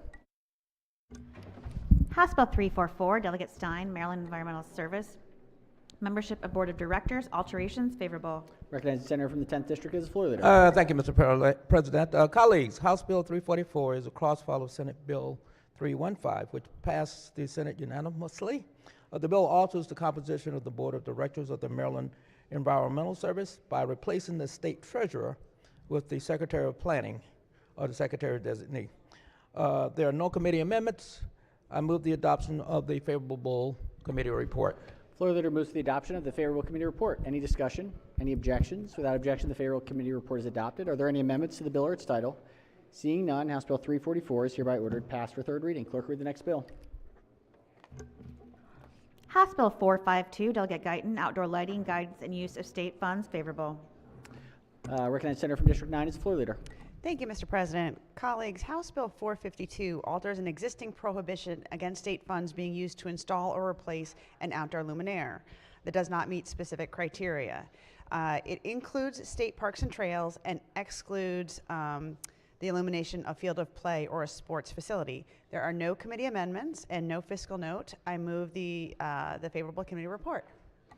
Floor leader moves to the adoption of the favorable committee report. Any discussion? Any objections? Without objection, the favorable committee report is adopted. Are there any amendments to the bill or its title? Seeing none, House Bill 452 is hereby ordered passed for third reading. Clerk, read the next bill. House Bill 494, Delegate Allen, Recreational Equality for Service Members Act, favorable. Recognizing Senator from Maine Arundel as the floor leader. Thank you. House Bill 494 is a cross-file of Senate Bill 282, which passed the Senate unanimously. This bill generally establishes uniform definitions related to the military in the General Provision National Resources and State Government. The House version of the bill makes conforming changes to additional sections of the Natural Resources article. There are no committee amendments, no fiscal impact. I move the favorable committee report. Floor leader moves to the adoption of the favorable committee report. Any discussion? Any objections? Without objection, the favorable committee report is adopted. Are there any amendments to the bill or its title? Seeing none, House Bill 494 is hereby ordered passed for third reading. Clerk, read the next bill. House Bill 719, Chair, Environment and Transportation Committee, Natural Resources, State Boat Act, alterations, favorable. Recognize the senator from Prince George's as the floor leader. Thank you, Mr. President. House Bill 719 is a departmental bill from the Department of Natural Resources. The bill alters definitions, regulatory requirements, Waterway Improvement Fund funding limits, and fees under the State Boating Act. There are no committee amendments. I move adoption of the favorable committee report. Floor leader moves to the adoption of the favorable committee report. Any discussion?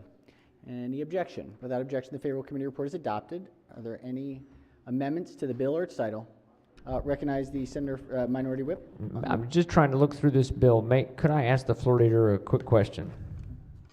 Yes. In your excellent report, I was curious if we could talk about there are fees that are going up in this, correct, to cover some costs. Is that correct? That is correct. Could you? I'm actually trying to. I'm not asking because I know the answer. I'm trying to find it. What are the fees that increase? The fees that increase. Just give me one moment. I can, as I'm looking this up, what I can share with you is that this has obviously been supported by the boating industry because they need more money in order to really be able to support the operations. But as far as the fees themselves, the vessel certificate fees are increased. Transfer of title fees have an increase. I think I'm finding some of them. One goes from not to exceed 25 And to the not Maryland to exceed U 50. sticker as well. So There are changes in those fees. Okay, one of them, a license fee shall accompany application. The department shall set the license fee at an amount not to exceed $50 is one of them. Was 25. Yep. And then there's an application fee for $70. Okay. There's one fee that's going up from 10 to 70. Yes. And a $20 replacement fee. Well, that's understandable. They have to replace it. Okay. And this goes into a dedicated fund. That is correct. Okay. Do we get reports on that fund regularly? I'm assuming that's at the end of the bill. I haven't gotten there yet, but we get a regular. It goes into the Waterway Improvement Fund. Okay, and there's a regular Waterway Improvement Which has report. its own report. Yeah. Okay. Thank you very much. Thank you, Mr. President. All right. Let's see. We are open to amendment. Any other amendments or any amendments to the bill or its title? Seeing none, HB 719 is hereby ordered passed for third reading. Clerk, read the next bill. House Bill 720, Chair, Environment and Transportation Committee, Natural Resources, repeal of Summers Cove Marina Commission, an improvement fund, and alteration of operation, favorable. Recognizing Senator from the 38th as the floor leader. Thank you, Mr. President. House Bill 720 is a departmental bill. It restructures the operations of the state-owned Summers Cove Marina in Somerset County. Many of you have visited when you've come down for the Talls Crab and Clam Bake. What this bill does, it's going to restructure the marina by transferring management of the marina from the Summers Cove Marina Commission to the Department of Natural Resources. The bill repeals provisions establishing the commission and instead establishes a Summers Cove Marina Advisory Commission to advise the Secretary of Natural Resources on matters related to the management, the operation, the maintenance, and development of the marina. The bill also makes conforming changes regarding the funding and operations of the marina. And I just want to make a note that I appreciate the Department of Natural Resources in keeping our locals informed about this. There are no committee amendments, no opposition at the bill hearing. The bill passed the committee unanimously, and I moved adoption of a favorable committee report on HB 720. Floor leader moves to the adoption of the favorable committee report. Any discussion? Any objections? Yes, recognize the senator from the 29th on the report. Thank you, Mr. President. If the floor leader would yield just for a question. Senator may proceed. Sure. So having many friends over in the Smith Island area and the islands of the Eastern Shore, I know that Summers Cove has been always their lifeline when we have years with ice. They get their mail through that. They get their food through that. They use boats to get their children to school through Summers Cove. And I just wanted to make sure that there was nothing that in this bill that interferes or has any issue that affects them negatively. So we have a complete reassurance from the Maryland Department of Natural Resources.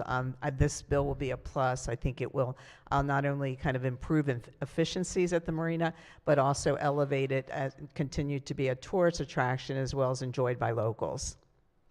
Thank you. As always, we always like coming over to the clam bake by boat and enjoy our docking there at Summers Cove. So thank you, Mr. President. And this year's Tall's Clam and Crab Bake is September 24th, and hope to see you there.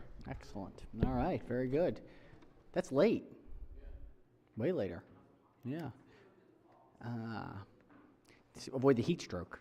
Yeah. All right. On the favorable committee report, any further discussion? Any objections? Without objection, the favorable committee report is adopted.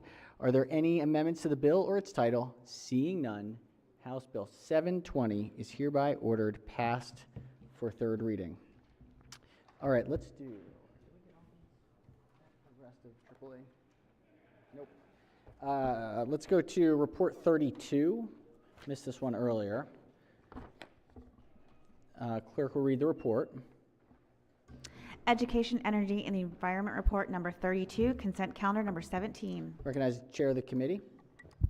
Thank you, Mr. President. This consent calendar includes election, education, higher education, library-related bills. They're all identical cross files.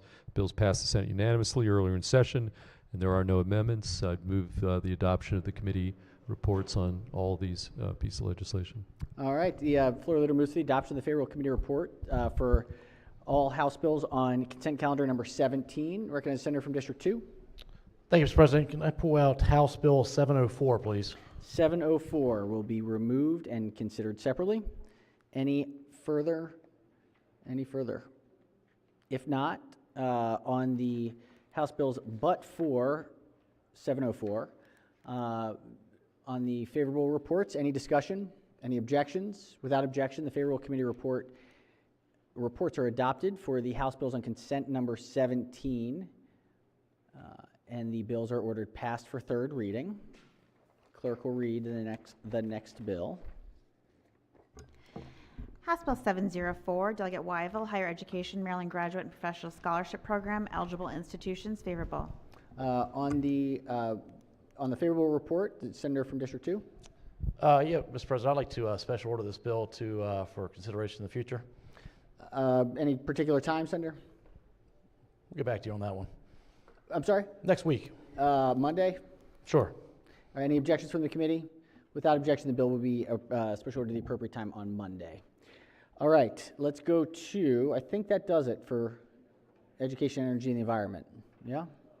All right, let's go back to, well, can't do that one. Let's see.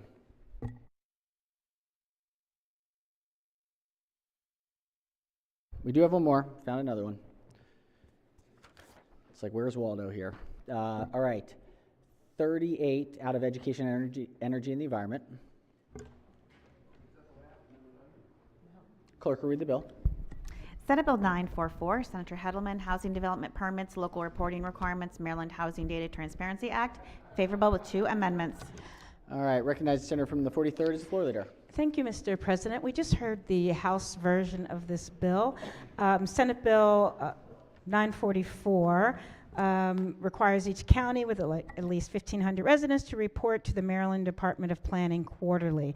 There are 2 committee amendments. One is technical. The second amendment reduces the frequency of the reports required under the bill from 1 month to once per quarter and makes reporting by municipalities optional. Both the House and the Senate bill will be in concurrence with each other with these amendments.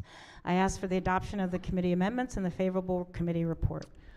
Floor leader moves to the adoption of the 2 committee amendments and the favorable committee report. On the amendments, any discussion? Any objections? Without objection, the 2 committee amendments are adopted. Question now is on the amended report. Any discussion? Any objections? Without objection, the amended report is adopted. Are there any further amendments to the bill or its title? Seeing none, Senate Bill 944 is hereby ordered printed for 3rd reading. All right, let's go to Budget and Tax. This is report number 20. Clerk will read the first bill.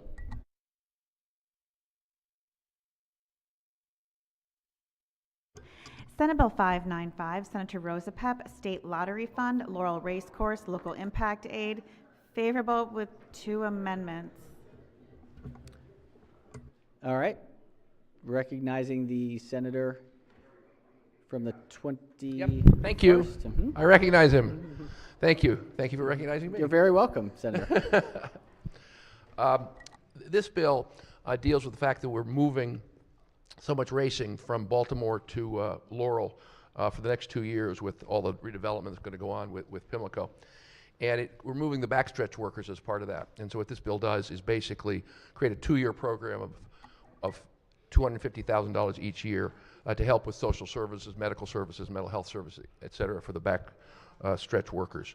There are 2 amendments. One is technical and the other puts the bill in the form that I described. Move the amendments and the favorable report. Floor leader moves to the adoption of the 2 committee amendments and the favorable committee report. On the amendments, any discussion? Any objections? Without objection, the 2 committee amendments are adopted. Question now on the amended report. Any discussion? Any objections? Without objection? Yes, recognize senator from the 42nd. Just a quick question, if I could. What is the fiscal note on this? $250,000 for 1 year and $250,000 for a 2nd year. Oh, fine. Thanks. Thank you. All right. On the report as amended, any discussion? Any objections? Without objection, the favorable committee report as amended is adopted. Are there any amendments to the bill or its title? Further amendments to the bill or its title? Seeing none, Senate Bill 595 is ordered printed for 3rd reading. Clerk, read the next bill. Senate Bill 759, Senator Kagan, Income Tax, Subtraction Modification, Public Safety, Employee Retirement Income, favorable. Recognize the senator from District 11 as the floor leader. Thank you very much, Mr. President. Senate Bill 759 expands the eligibility for the Public Safety Employee Retirement Income Subtraction Modification to include retirement income attributable to service as a 911 specialist. The bill applies to tax year 2025 and beyond. There are no amendments. I move for the adoption of the committee report. Floor leader moves to the adoption of the favorable committee report. Any discussion? Any objections? Without objection, the favorable committee report is adopted. Are there any amendments to the bill or its title? Seeing none, Senate Bill 759 is hereby ordered printed for 3rd reading. Let's go to report number 21 out of Budget and Tax. Clerk will read the first bill. House Bill 59, Chair Ways and Means, Property Tax, Tax Sales Revisions, favorable with 2 amendments. Recognizing the senator from Baltimore City as the floor leader. Thank you, Mr. President. House Bill 59, as amended, makes various changes to state law governing tax sales. Specifically, the bill requires withholding owner-occupied residential properties and residential properties occupied by an heir of a deceased owner from sale when the lien is less than $1,000, requires jurisdictions to establish a registry for properties designated to be withheld from tax sale, limits redemption interests on owner-occupied properties to 10% per year, authorizes expedited procedures for local governments to take control of vacant and abandoned properties, expands eligibility for homeowner protection programs to include heirs. The bill applies only prospectively and does not have any effect on or the application to any tax sale certificate issued before the bill's effective date. The bill takes effect January 1st, 2026. Mr. President, there are 2 amendments.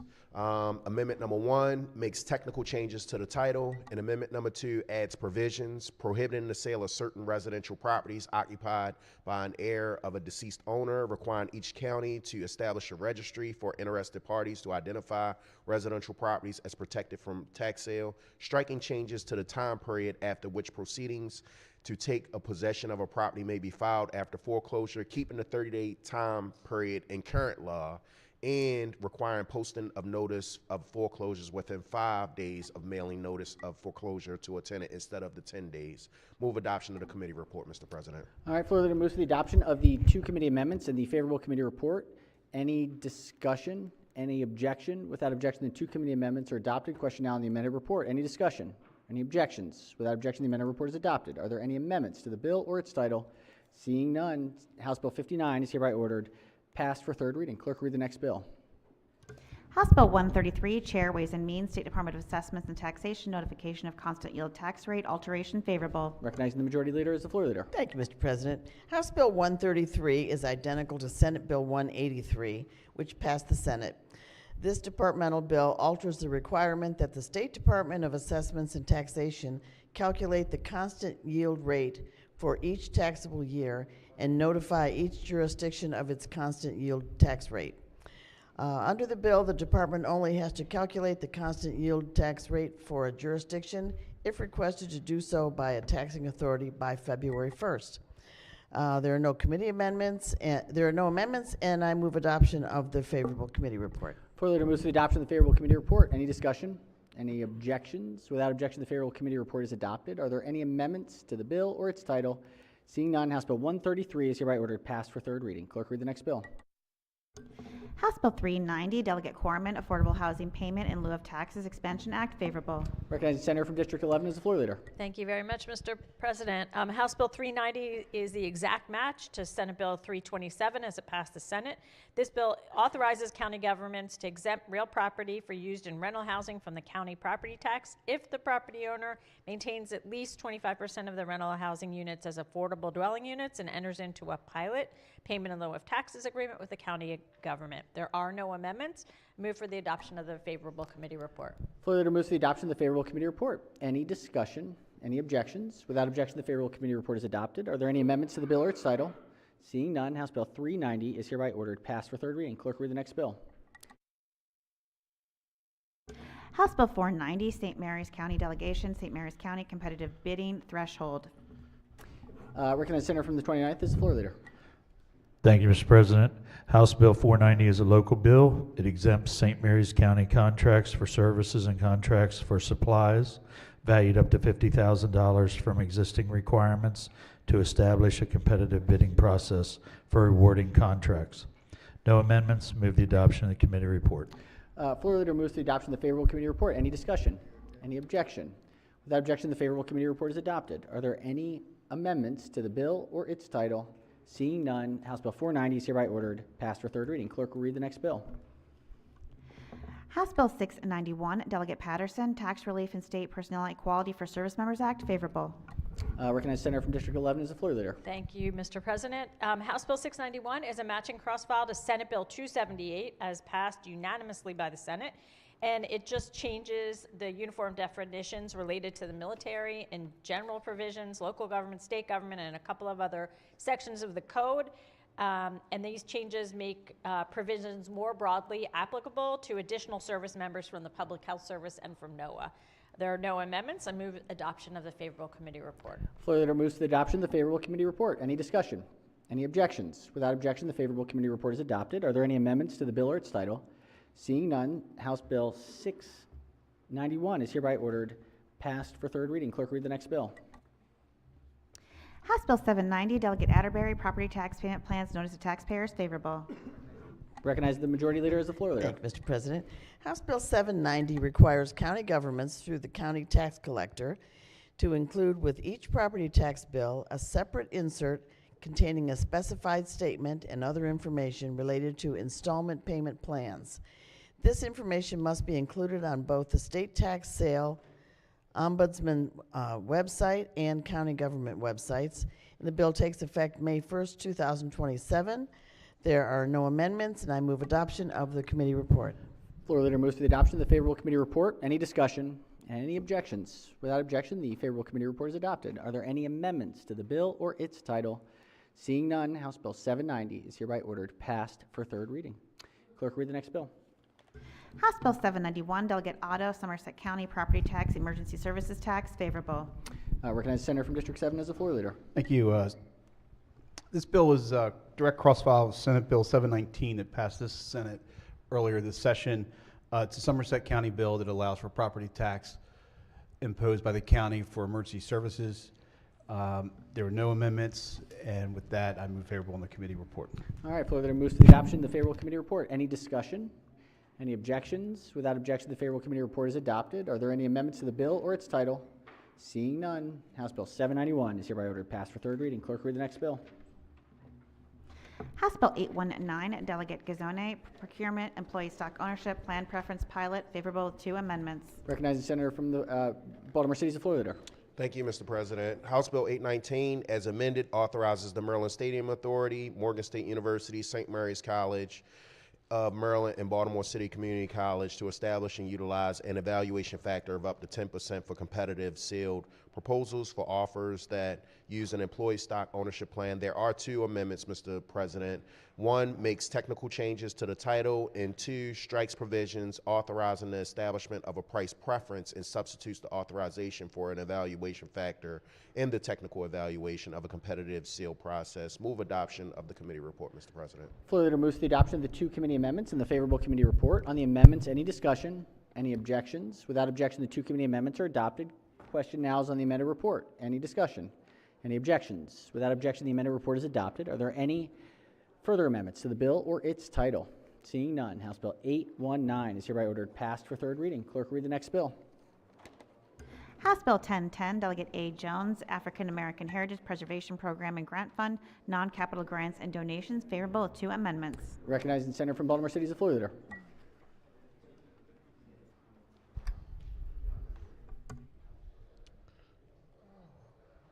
Thank you, Mr. President. Thank you, Mr. President. House Bill 1010, as amended, allows for grants and donations to be made to the African American Heritage Preservation Grant Fund of the Maryland Historical Trust, and allows for the grant donation funding to be used to award AAHP non-capital grants for preserving or sharing African American history or cultural in the state. Move adoption of the committee report. Floor leader moves to the adoption of the 2 committee amendments and the favorable committee report. On the There's no amendments. Can we withdraw the committee amendments? We have them in the file. Okay, yeah, I would like to withdraw the committee amendments. Yes, Okay. The senator moves to withdraw the committee amendments. Any objections to the senator motion? Without objection, the committee amendments are adopted. Question now is on the favorable report. The senator is They're not adopted. not. What did I say? Sorry. Are withdrawn. Are not adopted. Not adopted. Yes, sir. Question now. Thank you, senator. As on the favorable report, senator has moved for the adoption of the favorable report. Any discussion? Any objections? Without objection, the favorable committee report is adopted. Are there any amendments to the bill or its title? Seeing none, House Bill 1010 is hereby ordered passed for third reading. We have a bill from special order calendar from earlier today. If the clerk could read that bill.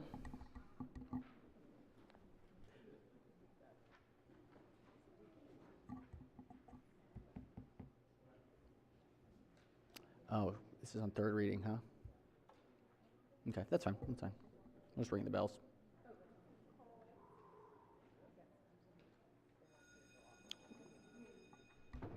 The clerk if the clerk could read the bill.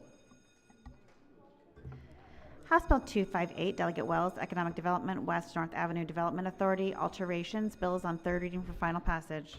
All right, House Bill 258 is on third reading for final passage. However, we have a recognize the senator from the 40th District. Thank you, Mr. President. The West North Avenue Development Authority, we voted on the bill unanimously here in the House and the Senate, but there was one provision around the exemption of procurement that was left out, and we've come to an agreement with the House to add that amendment on. I move the amendment. All right. Let's just make sure we have everything correct. Sorry about that. Senator has an amendment. Has described the amendment, has moved the amendment. Is there any discussion on the amendment? Any objections to the amendment? Without objection, the amendment is adopted. House Bill 258 is now before us on third reading for final passage. Any discussion? If not, the clerk will call the roll. Mr. President? Has everyone recorded their vote? Anyone wish to change their vote? Explain their vote. If not, the clerk will take the call. With 47 votes in the affirmative, House Bill 258, having received a constitutional majority, is declared passed. We just have a couple consent calendars here. Out of Finance, this is Report 46. Clerk will read the report. Finance Report number 46, consent calendar number 13. All right, this is Report 46, Consent 13. Senators, let's recognize the chair of the committee.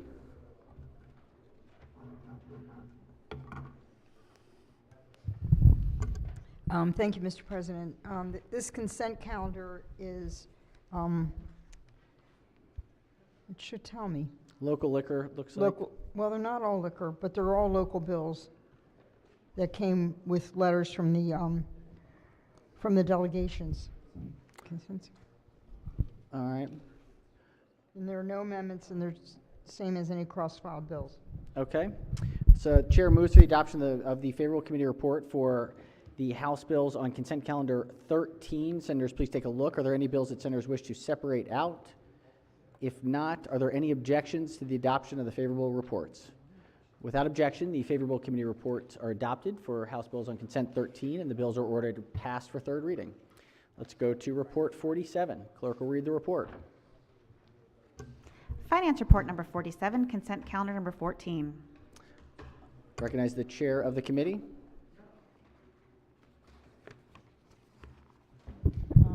Thank you, Mr. President. The bills on consent calendar number 14, the bills on this report have no amendments and are same as the cross-filed Senate bills that unanimously passed the Senate. All right, Chair moves for the adoption of the favorable committee report for the House bills on consent calendar 14 out of Finance Committee. Please take a look. Senators, are there any bills that senators wish to take up independently?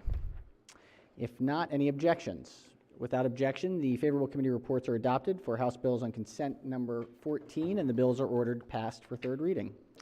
Let's go to consent calendar, report number 48. Finance Report number 48, consent calendar number 15. Recognize the vice chair of the committee. Thank you, Mr. President. The House alcohol bills on this consent calendar are local bills, have no amendments, are supported by the relevant county Senate delegations, and passed the committee unanimously. I move the adoption of favorable committee report. Floor leader moves to the adoption of the favorable committee report for House bills on consent calendar 15. Are there any bills that senators wish to separate out? If not, are there any objections? Without objection, the favorable committee reports are adopted for House bills on consent calendar 15 out of Finance, and the bills are ordered passed for third reading. All right, we have one calendar left for the day. Last thing of the day. And then we are done. Final thing. Special order calendar 48. Clerk will read the bill.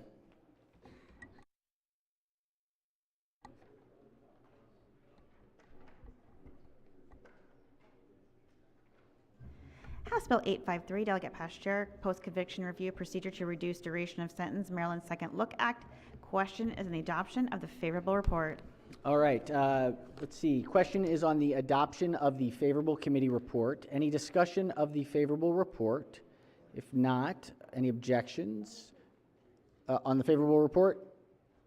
Senator on the report, if there's no objections, favorable committee report is adopted. Senator from District 4 has an amendment. Senators, assuming the senator has an amendment, pages will collect and distribute the senator's amendment.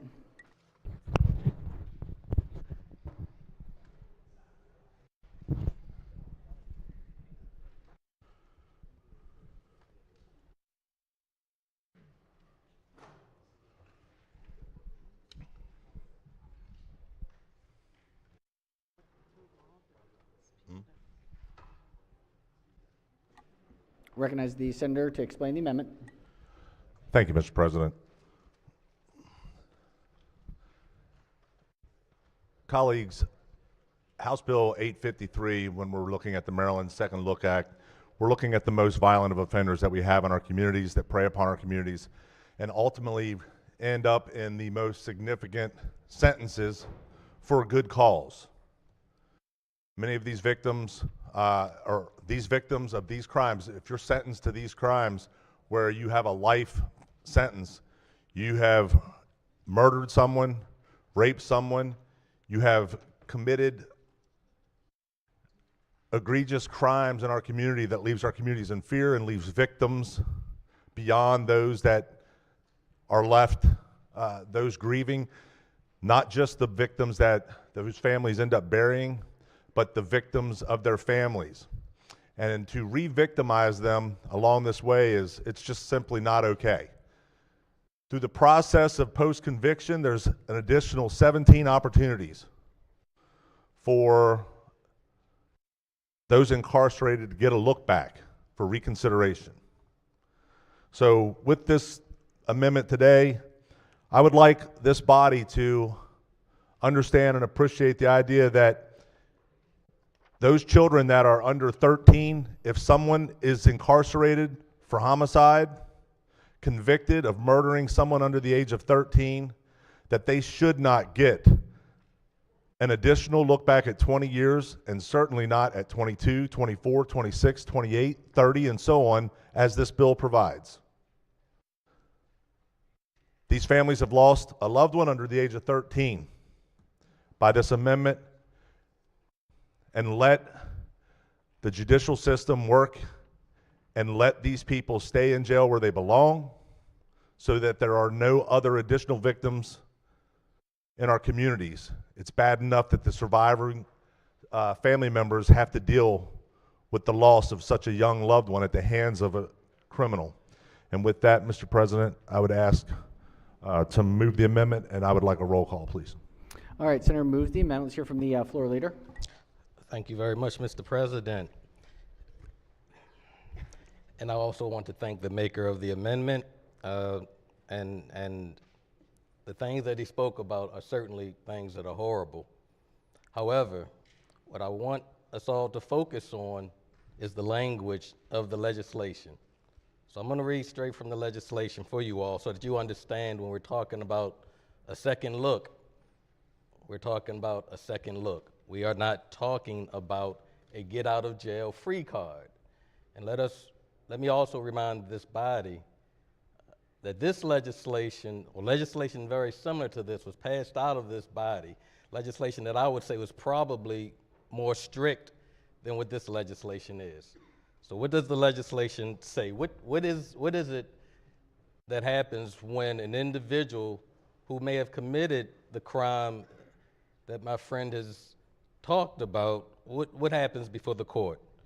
So it says, and if you all want to follow, we're talking about on page 6, lines 22 through 27. Notwithstanding any other provision of the law, after a hearing under the subsection B of this section, the court may reduce the duration of the sentence if the court determines, and this is the point, they have to determine that the individual is not a danger to the public and in the interest of justice will be better served by a reduced sentence. Now we're going to hear a number of amendments today. They're going to talk about some factually horrible things that I don't think any of us want happening to anyone in society. But when we're talking about the Second Amendment, the second look, excuse me, not the Second Amendment. They like that, right?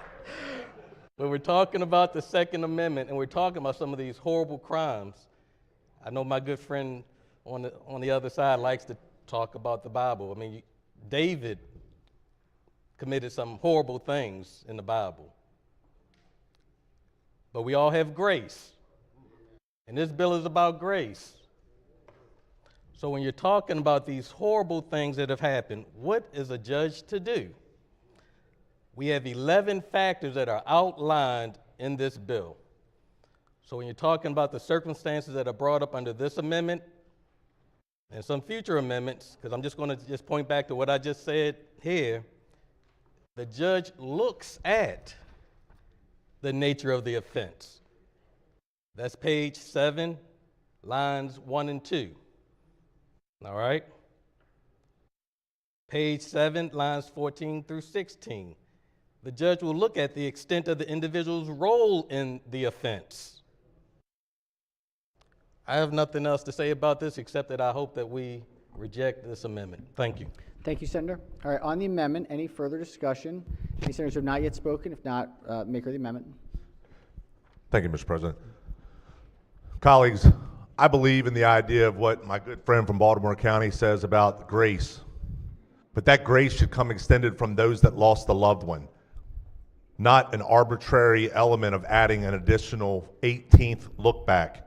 If you want to be that grace, that person of grace and forgiving, and you want to champion the court to ask for the release of the murderer of your child that's under 13, then let them ask for that grace. Don't require it, because I can tell you there's many people in this state that aren't going to get a second look at their child that was taken. They're going to get a second look through photos and videos. That's all they get. And to give the second look an additional step other than the 17 lookbacks that they already get in our laws is insulting to the victim and their families. I urge a green vote on this amendment. Thank you, Mr. President. Thank you, Senator. All right, recognize Senator from the 29th District. No. Okay, on the amendment, the clerk will call the roll. Mr. President, Has everyone recorded their vote? Anyone wish to change their vote? Explain their vote? If not, the clerk will take the call. With 26 votes in the negative, the senator's amendment fails. Senator from the 29th has an amendment. Pages will collect and distribute the senator's amendment.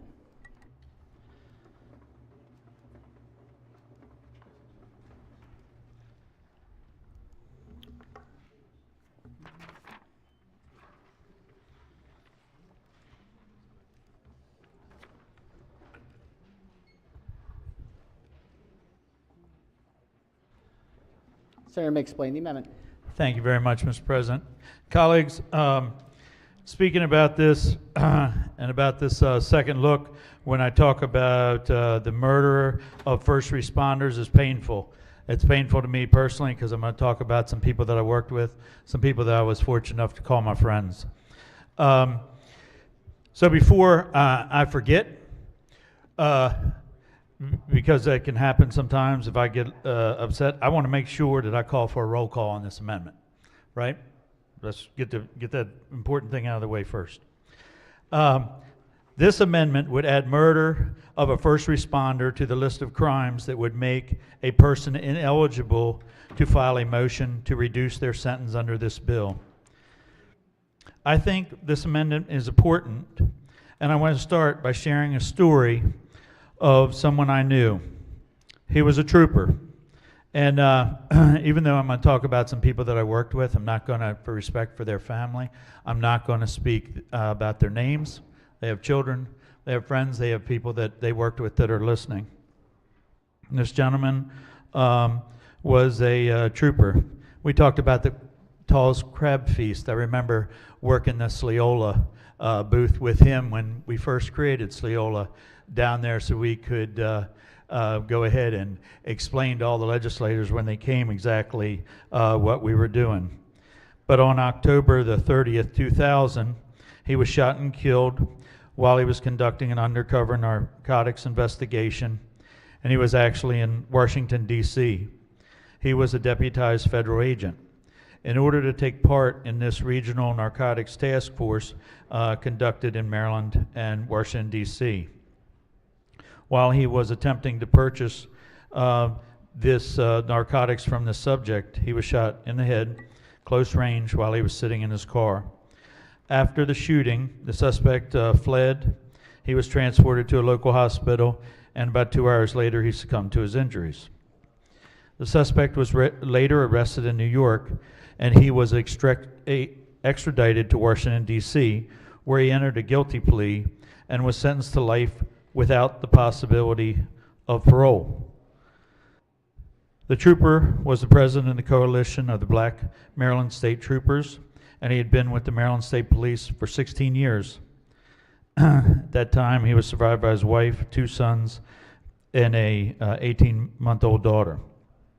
It's important to highlight that this murder of a trooper took place in Washington, D.C.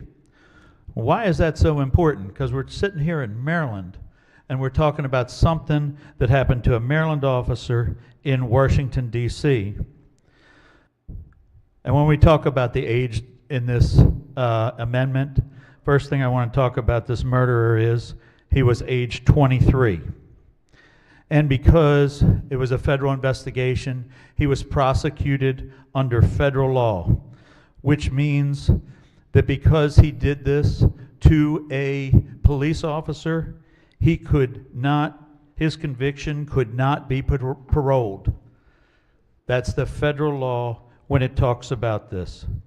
But even if he hadn't been prosecuted in the federal system, if he'd been prosecuted under DC's laws, if a person there is convicted of murdering a law enforcement officer or a public safety employee in the line of duty with deliberate and premeditation, the sentence is life without parole. Now let's jump around for a minute and talk about some of the states that are next to us. In Delaware, if a person over the age of 18 commits first-degree murder, which includes not only intentionally causing the death of another person, but also recklessly causing the death of a law enforcement officer, or any first responder in the line of duty, the sentence, they're convicted, is life without parole. In Virginia, the willful, deliberate, and premeditated killing of a first responder is considered aggravated murder, and the sentence, life without parole. I hope everybody's starting to see a consistent theme when we talk about public safety. All of our neighboring states, life without parole. By the way, if Maryland had a law such as these, this amendment would not be necessary, as this bill does not apply to those who receive life without parole. But in Maryland, life without parole is an option for first-degree murder. We do have the opportunity to give life without parole.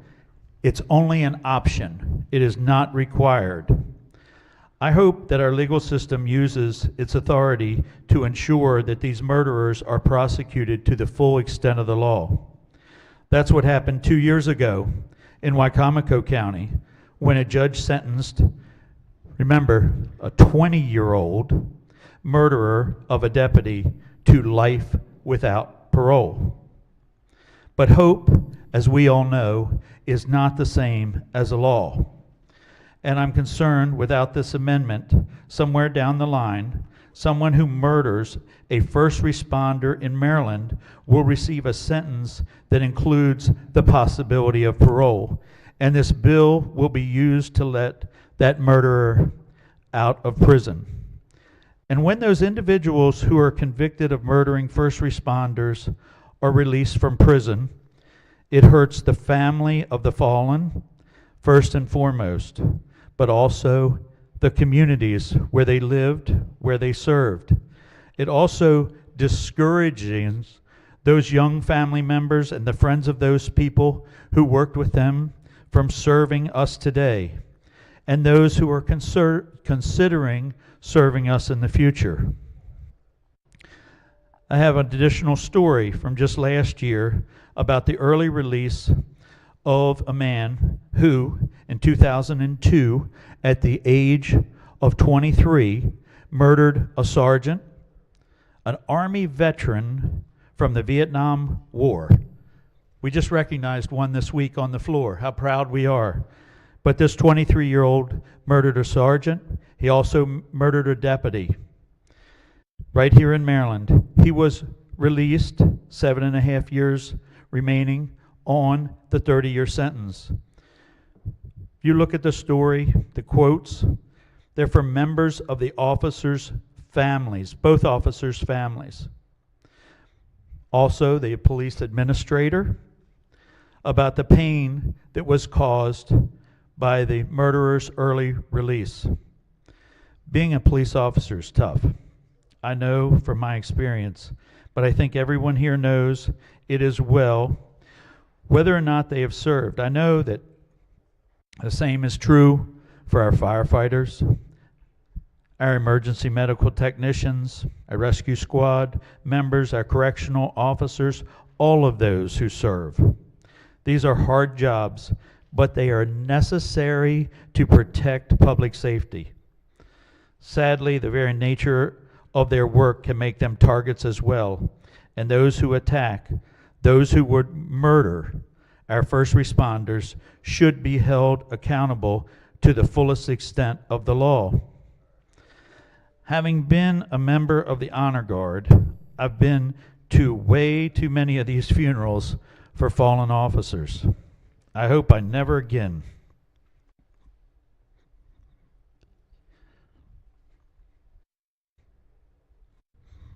Absolutely the saddest day you can imagine. Just like going to a funeral for a child. It's very sad.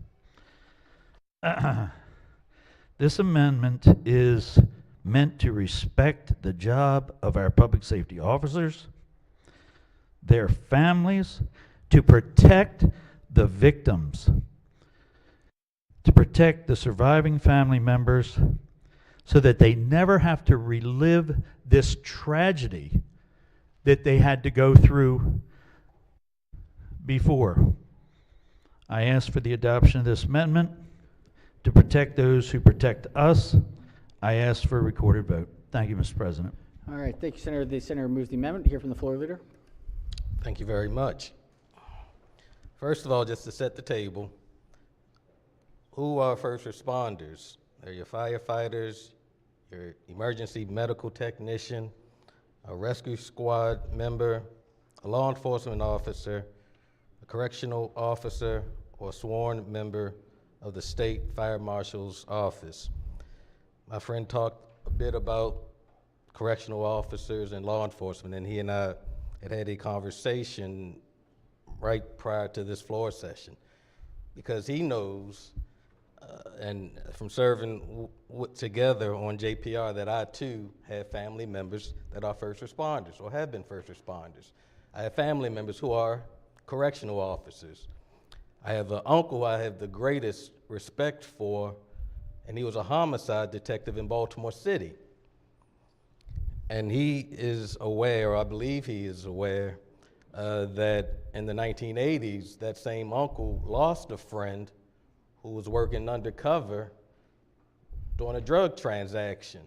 And it's my understanding of the story that my uncle's friend was murdered because the drug deal that was going on, the drug dealer thought that he was another drug dealer. He didn't know that he was a law enforcement officer. And I remember, and again, I was young, but I remember a lot of things that went on around that funeral, hearing the recording on the air and hearing what happened to him in his last moments. With all that being said, people handle things differently. Some people, when they look to our Department of Public Safety and Corrections, they look for an institution that rehabilitates people. There are others who look to a system to punish. This bill, this Second Look Act, is not about punishment. It's about giving people who have proven, who have served 20 years. Now, I told my friends I wouldn't want to be in prison for one day. but 20 years they serve. They work to make themselves better people. If we look back at the legislation, as I noted, the judge will look at, and that determination is based on whether the individual is not a danger to the public and if the interest of justice will be better served by a reduced sentence. I would almost guarantee you that there's no judge who's going to put their career on the line for someone who they don't think meets those criteria. For that, I ask you to put up a red vote to this amendment. Thank you. All right. Thank you, Senator. On the amendment, I recognize the senator from District 4. Thank you, Mr. President. If the floor leader would yield for a couple questions, please. Senator may proceed. Thank you for considering answering the questions. So currently, when someone gets convicted of homicide, regardless of who it is, when is their first, if they get sentenced to life, when's their first opportunity to have a parole hearing?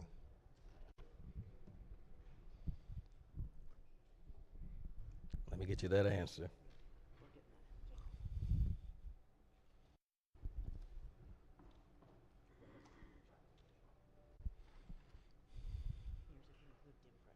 $15 years if you include diminution credits. So 15 years, and we already give them dim credits, even though they're the most serious threat to our communities. They've killed someone or raped someone to get such a sentence. So 15 years, if they get a life sentence, they get their first opportunity, and they get dim credits. We're a pretty generous state. So, okay, I appreciate the answer, Mr. Floor Leader. Thank you. Thank you. Mr. President, on the amendment, so on February 11th of 2022, I was at a shooting where two of my coworkers were shot. One was shot right above his vest in the throat. Placing him on that helicopter that day, I didn't think I was ever going to see him again, and I'm very fortunate to say that both of them ultimately lived. But what I'm telling you is that those people that are okay with shooting police officers who were just walking up to investigate a complaint of a suspicious person, the only thing they said was, "Hey man, good afternoon," and he shot him. Didn't touch him, didn't do anything. They shot him and they were within 3 feet of him. These people that do this and are willing to do it on those that are providing the very blanket of security that we all sleep under at night, without a second thought of how that blanket of security is provided to you or what the sacrifices are to do it, is not okay. This is a reasonable amendment. It protects our first responders, those that are out there 24 hours a day making sure that you're safe in your home. This is a reasonable amendment in protecting police officers, in protecting our first responders who have also been assaulted and shot at through doors when they're trying to treat those that are in a home or their family member is a victim of domestic violence. You know, there's a good member in this body who was a sheriff. He had a couple officers killed himself during his tenure. It's not okay. The reminder of that, the vision of that, the effects of that on your law enforcement community, of those families, doesn't go away. You want to talk about grace? Let those families advocate for that grace. These are the most dangerous of the dangerous. And we give them way more lookbacks, and they get an opportunity for parole at 15 years with good time credit. If they're at 20 years, they haven't been doing very good time. They deserve to stay there. I think Paris Glendenning said it best. Life means life. Let them stay there. And with that, I would ask for a roll call and support the amendment. All right. On the amendment, Senator recognizing the senator from District 6. Thank you, Mr. President. Just to say, at one time in this state, we had the death penalty, and we don't have that anymore. And now we have life in prison. And there's a reason why we put life in prison and not the death penalty, because it was life in prison. Again, the good gentleman from Baltimore County, I believe in mercy and I believe in grace, but also I believe in accountability. And when you know willingly, you know what you're doing, and you do it anyway, to a public servant that is out there to protect and serve. They're doing that because they want to protect you, me, our family, our community. That they do that, and they're dedicated to do that. But when a person is willing to go out and to murder or kill that public servant, knowing that he's doing it, the life in prison is exactly that. And again, Mr. President, I believe there should be some accountability there when they're there to protect and there to serve. That's why I'm going to put a green vote in this amendment. Thank you, Mr. President. All right, on the amendment, any further discussion? If not, clerk will call the roll. Mr. President? Has everyone recorded their vote? Anyone wish to change their vote? Explain their vote? Chair recognizes the senator from Montgomery County has 2 minutes to explain his vote. Thank you very much, Madam Mr. Secretary, President. could you please ring the bells? Thank you very much, Mr. President. Look, this is a very, very sensitive issue. This is not releasing anyone from prison. This is just literally allowing a second look if it's defined. If it's defined, there's already set criteria that's going to say this is what will or will not, a judge will not allow. So if that criteria is not met or is met, then they'll allow to take another look at it. But this is not saying we're going to look to release them. It's just taking another checking on it. So thank you. Thank you. Clerk, yes, recognize the senator from 4th District has 2 minutes to explain his vote. Thank you. Explain my vote. Let's be clear. This is actually giving them a look to release them. That's exactly what it's doing. It's adding an extra opportunity, and it gives it to them every 2 years after that. And for those people, those friends of mine that weren't on the chamber to hear this very lively debate, understand you're actually casting a vote to not protect police officers in the performance of their duty and making it okay for someone to get out after killing those that provide the very security that we all sleep under.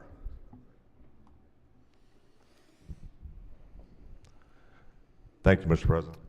All right, recognize the senator from the 29th has 2 minutes to explain his vote. Thank you very much, and thank you, colleagues, for listening to a tough story. But I will tell you, when we talk about this, I know from one of the gentlemen that I talked to and talked about when I see the fact that I see those children, there's absolutely no chance that they ever get to see their father again.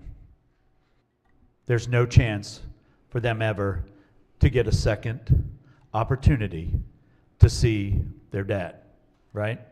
And that all is a case that what we are doing here is saying that it is wrong. This amendment says it is wrong to kill a police officer. Those kids missed all those birthday parties.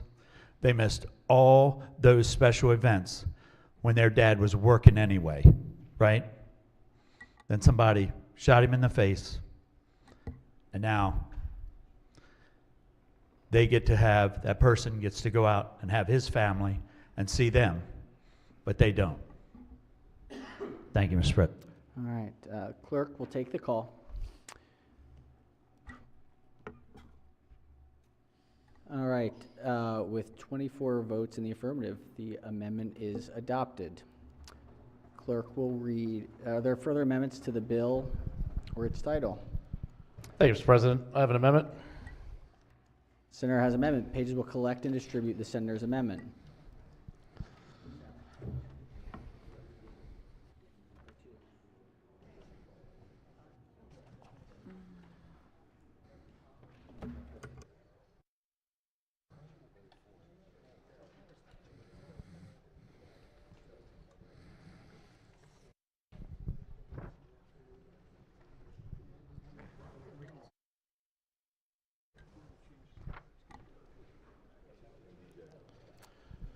right, Senator may explain the amendment.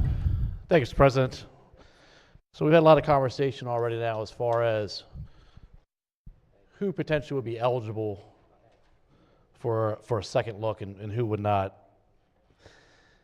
And we talk about the individuals who are eligible or ineligible. It has a lot to do with whether it's life or life without parole.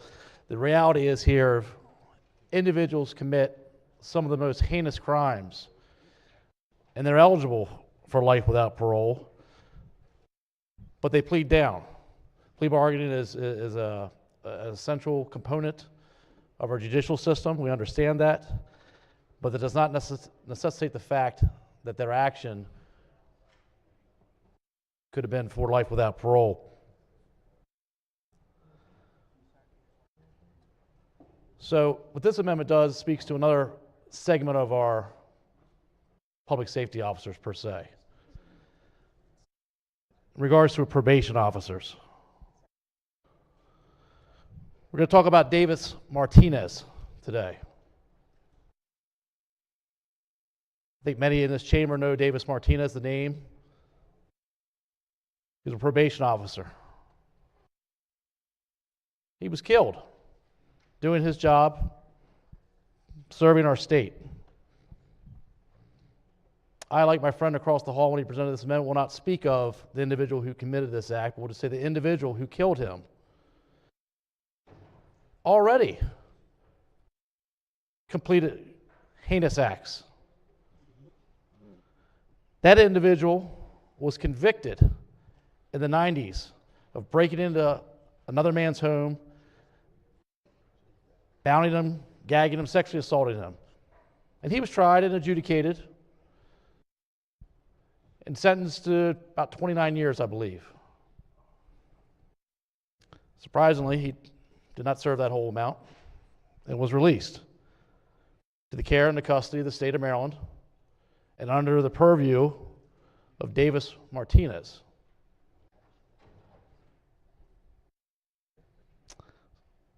So what happened? So officers showed up one day at Mr. Martinez's home, and they found him in bags underneath the bed. He was murdered by an individual who had already committed heinous acts and was already left out. He had his second look. Came out and murdered somebody, a servant in our community, in Montgomery County, in the state of Maryland. You could argue that individual never should have been let out of jail in the first place. But he was. He most certainly shouldn't be let out again. All this amendment does is says if you are convicted of killing a probation officer, you're not eligible for the second look. Because we understand that in that field, probation officers and parole officers, they are working with folks, their whole portfolio are individuals who have gotten another chance. With that, Mr. President, I move the amendment and ask for a roll call vote. All right, Senator moves the amendment. Let's hear from the floor leader.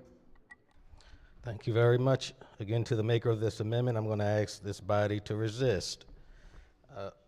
Again, and just to make clear, I want to make certain that this body knows what those factors are that the court would look to determine whether to reduce the duration of an individual's sentence. Number one, they'll look at the individual's age at the time of the offense. Now remember, this bill this year that we have before us is much narrower than the one that we passed last year. This is more like an extension of the JRA. So we're talking about individuals who are 18 through 24. Number two, the courts will look at the nature of the offense and the history and characteristics of the individual. Number three, whether the individual has substantially complied with the rules of the institution in which the individual has been confined. Number four, whether the individual has completed an educational, vocational, or other program. Number five, whether the individual has demonstrated maturity, rehabilitation, and fitness to re-enter society sufficient to justify a sentence reduction. Number 6, any statement offered by a victim or victim's representative. Number 7, any report of physical, mental, or behavioral examination of the individual conducted by a health professional. Number 8, the individual's family and community circumstances at the time of the offense, including any history of trauma, abuse, or involvement in the child welfare system. Number 9, the extent of the individual's role in the offense, and if the individual was a minor at the time of the offense, whether and to what extent an adult was involved in the offense. Number 10, the diminished culpability of a juvenile as compared to an adult, including the inability to fully appreciate risk and consequences, and if applicable, and any other factor the court deems relevant. I don't know if whether or not the maker of the amendment knows, but my father he worked as a parole and probation officer. So there were many times that he went into situations to visit people who had been convicted of some heinous crimes, unarmed, to do checks to see whether or not they lived where they told the state that they lived. And if anything were to have happened to him, any of these types of offenses, well, I'm absolutely certain I would be angry. And I'd probably want the person incarcerated for a long time. But again, this is about grace. And at some point, the forgiveness that one, and I'm just talking about myself because everyone's different, but I would hope that at some point, forgiveness would overcome me, and I certainly would not oppose a judge looking at these factors to determine whether or not that individual has made good on the 20 years that they were incarcerated. I would hope that the Department of Public Safety and Corrections would have done its job and ensured that they made certain that that individual was right and ready to come back into society. And if they were not, the judge who was sitting before that case would have looked at those factors and said, no, you're not ready, you will remain incarcerated. On that, again, I ask for a red vote. All right, on the amendment, any further discussion? If not, the clerk will call the roll. Mr. President? Has everyone recorded their vote? Anyone wish to change their vote? Explain their vote? If not, the clerk will take the call. With 24 votes in the negative, the senator's amendment fails. Are there any further amendments to the bill or its title?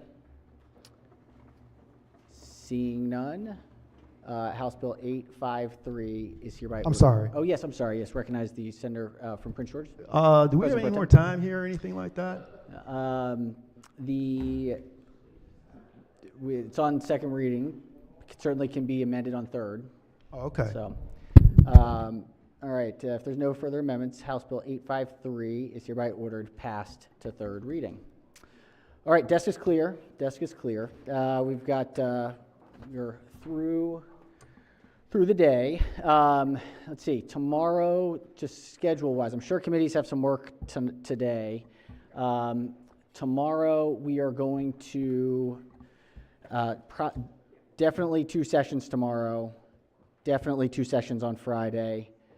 Capital budget's going to be kind of the long lead time of figuring out where the broader schedule will be. So that will be our kind of key indicator for where things stand. It's looking like Saturday, though.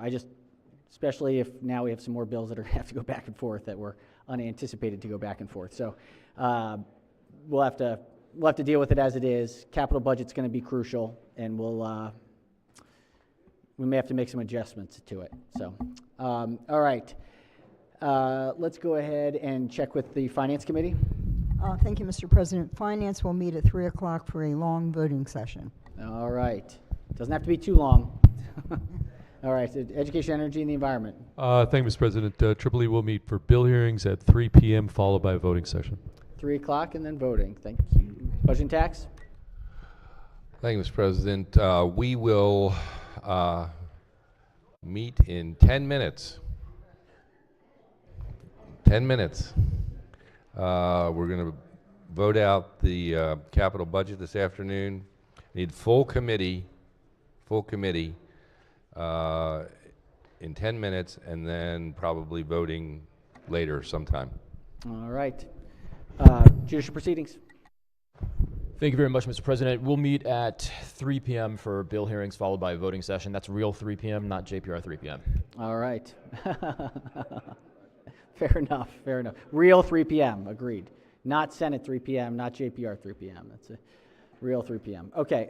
Let's see. Other standing committees, select committees, delegations, caucuses. Senator from District 7? Oh. All right. Any other announcements before we adjourn for the day? If not, let's do a quorum call. Mr. President? Has everyone recorded their presence? If so, the clerk will take the Senator from District 8 in the back. Almost. 8. Take the call. With 47 members in the chamber and a quorum being present, the Senate of Maryland remains in session, recognizing the Majority Leader. Thank you, Mr. President. I move the Senate of Maryland stand adjourned until Thursday, April 3rd at 10 a.m. Without objection, so ordered. Have a wonderful afternoon, everyone.